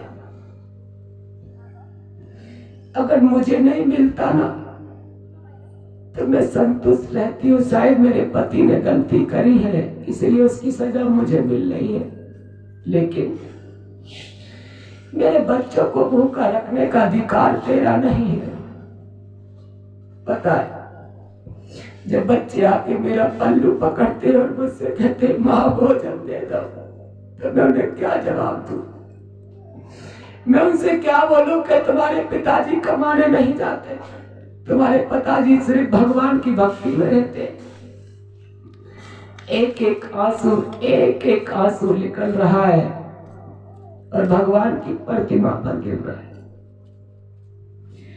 सुशीला जैसे हर बात भगवान से बतला रही है, एक एक बात को बात समझा रही है उसे। उधर रुक्मणी जी भगवान के चरण दबा रही थी, तो चरण दबाते दबाते पैरों में जल लगा, सुशीला का जल लगा आंखों का। रुक्मणी जी ने कहा महाराज ये सब क्या है? भगवान श्री कृष्ण की आंखों में आंसू आ गए। बोले आज एक पतिव्रता नारी है जो रो रही है, आज मुझसे शिकायत कर रही है। बताए उसके बालकों की भूख उसे बर्दाश्त नहीं हो रही ना, इसलिए। रुक्मणी जी ने कहा महाराज एक सुशीला पतिव्रता नारी और बच्चों के लिए भूखी क्यों रो रही है? बोले होता है, कभी कभी होता है, कभी कभी हम लोग जीवन में ऐसी गलती करते हैं जिसकी वजह से माँ बाप, भगवान और गुरु हमें कभी क्षमा नहीं करता। राधे कभी हमें क्षमा नहीं करता।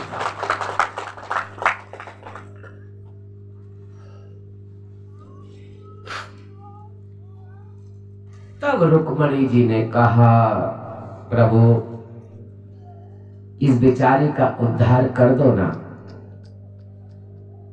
भगवान ने कहा चिंता मत करो, आज पहली बार मेरे पास आई है ये। आज से पहले सिर्फ मुझसे नफरत करती थी या प्यार करती थी, लेकिन आज से पहले कभी नहीं आई, न कभी इसने मेरी पूजा करी। आज पहली बार ये आई है तो आज मैं इसको मन से दूंगा। सवेरे सूर्य भगवान का निकलने का समय हुआ।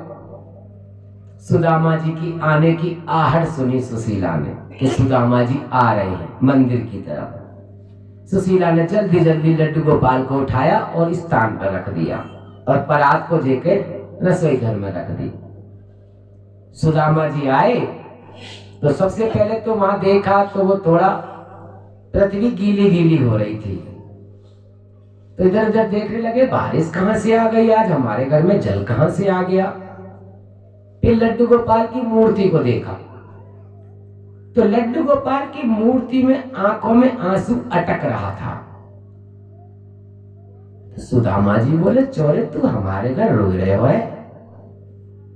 मुझे ऐसा लगता है कि तेरे पास सब कुछ होने के बाद कुछ तो कमी है। तेरे पास सब कुछ है लेकिन कुछ कमी है जिसकी वजह से तेरी आंखों में आंसू आ गए।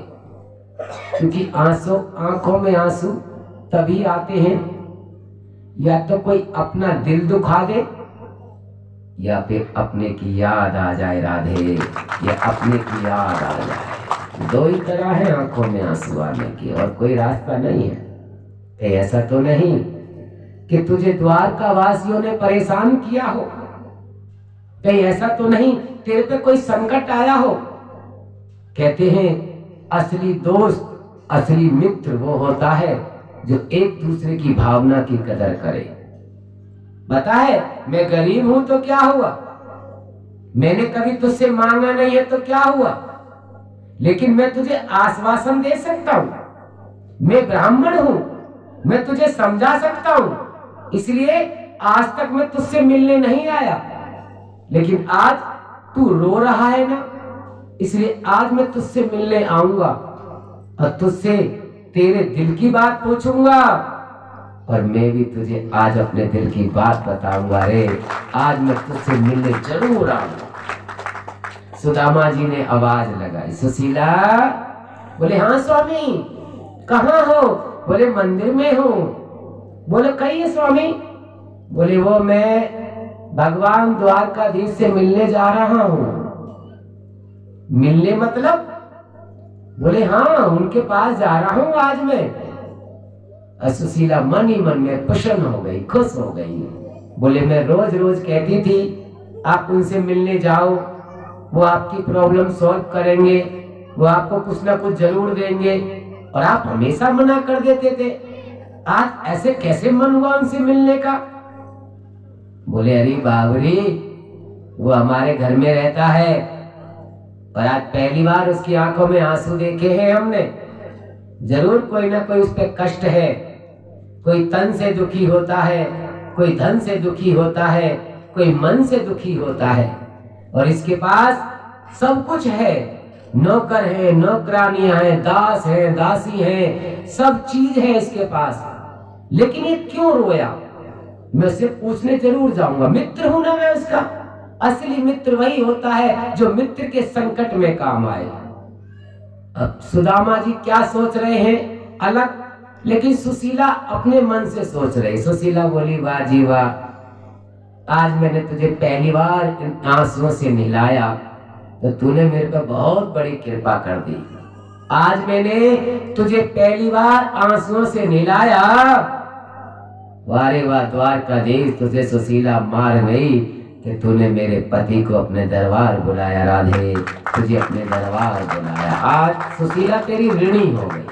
आज के बाद ये सुशीला तेरी ही सेवा करेगी, तेरी ही पूजा करेगी। आज के बाद मैं तुझे जान गई कि तुझमें है, कुछ तो है तुझमें। इस प्रकार से सुदामा जी जाने लगे। तो सुदामा जी ने कहा, सुशीला एक बात ध्यान रखना देवी, शादीशुदा बेटी, भांजा, दामाद, ब्राह्मण, गुरु, भगवान, इनके मंदिर, इनके घर जब भी जाते हैं ना तो खाली हाथ नहीं जाते, तो बोले कुछ ना कुछ लेके जाते हैं। तुम कुछ मुझे दे दो, मैं जाके भगवान को दे दूंगा। बोले रुको, मैं मांग के लाती हूँ। घर में तो कुछ था ही नहीं, पड़ोस में गई मांगने।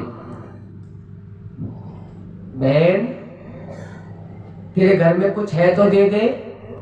चोरी ब्राह्मणी, तू सुबह सुबह शकल दिखाने आ गई, कैसे आई? बहन वो मेरे पति है ना, वो द्वारकाधीश से मिलने जा रहे हैं, अगर तेरे पास कुछ है तो दे दे।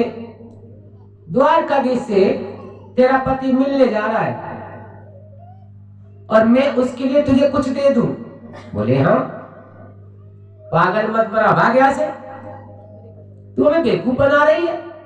अरे जो द्वारकाधीश 56 भोग खाने वाला, जो 24 घंटे उसके पीछे दास दासियां लगी रहती है, 9 लाख गायें उसके घर में दूध देती है, 24 घंटे उसके पीछे भीड़ लगी रहती है, वो हमारे घर की सूखी रोटी खाएगा?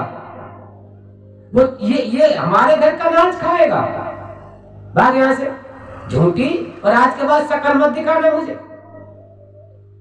अब ब्राह्मणी मन में उदास हुई, लेकिन मेरे गुरुजी ने बताया है कि ब्राह्मण का एक कर्म होता है, वो 5 घर मांग सकता है। एक जगह से मना हो जाए, दूसरे से मांग सकता है, दूसरी जगह से मना हो जाए, तीसरे से मांग सकता है, तीसरी जगह से मना हो जाए, चौथे से मांग सकता है, चौथे ने भी अगर मना कर दिया तो लास्ट 5 में से मांग सकता है। अगर 5वें ने उसको मनोकामना पूरी कर दी, उसे दे दिया जो वो मांग रहा है, तो फिर उसे आगे मांगने की जरूरत नहीं है। फिर वो अगर आगे मांगता है तो उसे पाप लगता है, ऐसा शास्त्र गवाह है। तो 4 घर मांगा, 4 घर में ऐसे ही धुतकार दिया। बहुत से लोग होते हैं घमंडी, दुनिया में दुनिया का लुटा देंगे, लेकिन कोई सच्चा व्यक्ति हमसे मांगने लग जाए कुछ, तो हम अपना एटीट्यूड दिखाएंगे। कहीं ना कहीं हम अपने आप को बहुत बड़ा साबित करने की कोशिश करेंगे। दुनिया में बांटे आएंगे, दुनिया में, लेकिन जहां देने का समय होगा, जहां उसका सदुपयोग होने वाला होगा, वहीं हमारे अंदर एटीट्यूड आ जाता है, अभिमान आ जाता है। और अभिमान घमंड में आकर हम मना कर देते हैं। फिर हम ये भी भूल जाते हैं कि मांगने वाला क्या पता कितना मजबूर है जो हमसे मांग रहा है। एक बात ध्यान रखना, जीवन में कोई भी अपनी खुशी से कुछ नहीं मांगता, कुछ ना कुछ उसकी मजबूरी होती है, तब वो हमसे मांगने आता है। और वो हमसे मांगे और हम उस लायक हैं, उसे हम दे सकते हैं, और उसके बाद भी अगर हमारे मुंह से ना निकले तो गुरुजी कहते हैं, तुलसीदास जी ने लिख भी दिया है कि उससे बड़ा नादान मूर्ख कोई नहीं होता। राधे, उससे बड़ा नादान मूर्ख कोई नहीं होता। सुशीला 4 घर मांग कर आई, 5वें घर पर खड़ी है। मन में विचार है कि शायद 5वां घर है ये, मुझे यहाँ से मिलेगा। क्योंकि 5वें घर वो गांव वालों के घर नहीं गई, अपनी सहेली के घर गई, जिसे वो जानती थी। वो भी उसी की तरह गरीब थी। कहते हैं ना, समझने वाला ही समझ सकता है। जो जैसा होता है ना, वो उसके भाव को वही समझ सकता है। सुशीला ने अलग जमाई, बहन है क्या? बोली हाँ, ब्राह्मणी घर में ही। बोल कैसे आई? अरे बहन क्या बताऊं, वो मेरे पति द्वारकाधीश से मिलने जा रहे हैं। अगर तेरे घर में कुछ है तो मुझे दे दे, और देख मना मत करना, ये 5वां घर है मेरा जो मैं मांग रही हूँ। अगर यहाँ से मना हो गई ना, फिर मैं किसी से मांग भी नहीं सकती, फिर मैं ऐसे ही रह जाऊंगी और मेरे पति वहां जा नहीं पाएंगे। बोले रुक, लेके आती हूँ, रुक, घर में कुछ है लेके आती हूँ। अंदर गई, रसोई घर में टूटे फूटे धान पड़े थे। वो धान लिए और जैसे लेके चलने लगी तो छोटे से बच्चे ने पल्लू पकड़ लिया। पल्लू समझते हो, साड़ी का। मैया ये कहाँ ले जा रही हो हमारा भोजन? बोले ब्राह्मणी मांगने आई, उसे दे रही हूँ। बोले मैया ये भोजन तो हमारा है, ये शाम को हम इसे बनाएंगे, तुम बनाओगी और हम इसे खाएंगे। हमारे पिताजी हमें लाके हमारे लिए कमा के लाए, आप दूसरे को कैसे दे सकती हो? तब उसने कहा लाला, ये ब्राह्मणी जिसके लिए मांगने आई है ना, सच में अगर ये उसके पास पहुंच गई, सच में पहुंच गई और सच्ची श्रद्धा भावना से अगर उसने स्वीकार कर लिए यही टूटे फूटे चावल, तो लाला वो हमें इतना देगा कि हमारा दामन छोटा पड़ जाएगा। इस प्रकार से सुशीला को वो चावल भीख में मिले। घर लेकर गई, एक एक चावल को दाने को अलग किया, कूड़ा अलग किया। सुखदेव जी महाराज वर्णन करते हैं, अनेकों गुरु अपने अपने तरीके से सुदामा चरित्र को सुनाते हैं कि सुशीला ने अपने साड़ी के पल्लू को फाड़ा और उसके अंदर चावलों को रख दिया और सुई से कोठली बनाकर दे दी, पोटली सी बनाकर दे दी। सुदामा जी को पोटली देते टाइम एक बार फिर ज्ञान दे दिया, ब्राह्मण देव ऐसी कोई गलती मत करना जिसकी वजह से मैं तुम्हें क्षमा ना करूं। सुदामा ने कहा सुशीला, जो आप कहना चाहती हो ना, मैं समझ गया। पता है, जब मैं बच्चा था, नादान था, मुझे अकल नहीं थी, लेकिन अब थोड़ी मुझे अकल है। आप चिंता मत करो, तुम्हारे चावल सही ठिकाने पर पहुंचा दूंगा। मैं मर जाऊंगा ना, तब भी तुम्हारे चावल द्वारकाधीश तक पहुंच जाएंगे, गारंटी है, विश्वास करो मेरे पे। तब सुशीला ने कहीं सुदामा जी पर विश्वास किया और सुशीला ने चावलों को दे दिया। यहाँ आपके बहुत मतलब की बात है, ध्यान से सुनना। अगर हमसे कोई गलती हो जाए और उसका निवारण हो जाए तो भगवान हमें क्षमा भी करता है। अब सुदामा जी जब चावलों को लेके जाने लगे तो जमुना के किनारे खड़े हैं, ये इंतजार कर रहे हैं कि कोई नाव वाला मुझे मिले, मैं नाव में बैठूं और मैं द्वारका नगरी पहुंच जाऊं। जमुना पे किनारे खड़े थे, कोई नाव वाला दिखाई नहीं दिया उनको। तो भगवान श्री कृष्ण सेम नाव वाले का रूप बनाकर आए। कभी कभी वही है जो हमारी इच्छाओं को पूरा करता है, कभी कभी वही है जो हम उससे मांगते हैं वो खुद बन के आ जाता है। अब कौन बन के आ गए? बोले मल्हा, नाव वाले बनकर आ गए भगवान श्री कृष्ण। और आकर सुदामा जी से बोले, अरे लाला भैया कहाँ जा रहे हो? बोले भैया मुझे द्वारका नगरी जाना है। बोले नाव में बैठो, चलो पार लगाता हूँ। मतलब, अरे मेरी नाव द्वारका नगरी जा रही है, बैठ जाओ, मैं पार लगाता हूँ। ब्राह्मण देव, तुम्हें कोई पार नहीं लगाएगा, मैं पार लगाता हूँ, चलो बैठो। और सुदामा जी कूद के बैठ गए वहां, क्योंकि भाई जरूरत थी, उनको जाना था, इंतजार कर रहे थे कोई आए, कूद के बैठ गए। तो वो बोला भगवान श्री कृष्ण जो नाव वाले बने हुए थे, सुदामा जी बैठ गए। बोले हाँ, बोले आराम से बैठ जाओ, टेंशन मत लेना, और ये गाड़ी पूरी बुकिंग में तुम्हारे लिए ही जाने वाली है, आराम से फ्रीडम होकर बैठ जाओ। बोले हाँ भैया मैं बैठ गया। अच्छा लाओ किराया दो, किराया मतलब नाव में बैठे हो तो किराया देना पड़ेगा ना।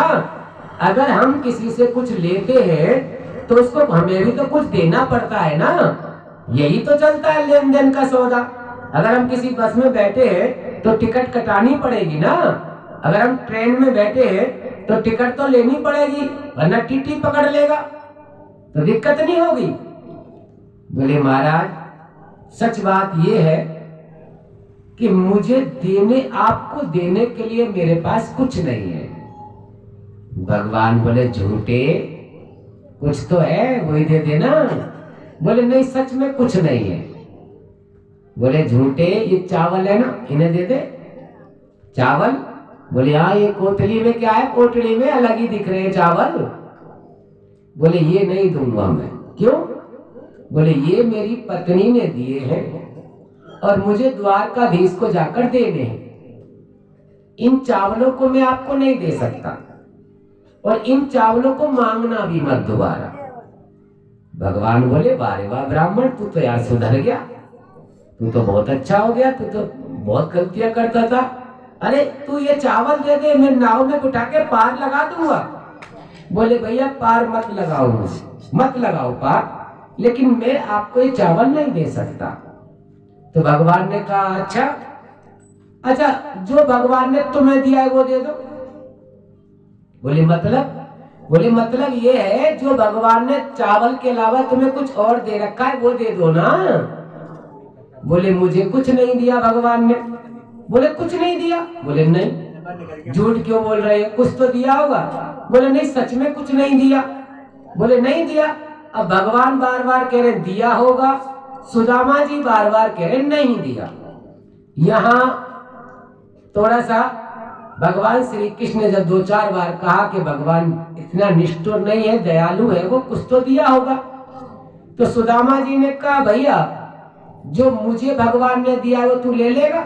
बोले हाँ पक्का, गारंटी है, जो तुम्हें भगवान ने दिया वो मुझे अर्पण करो, मैं आपको दूंगा।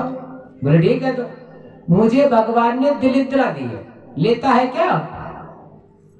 तब जाकर भगवान ने कहा वारे सुदामा ब्राह्मण, तू मेरी पहली पत्नी पर कब्जा कर बैठा है, आज तक तूने लौटाया ही नहीं है।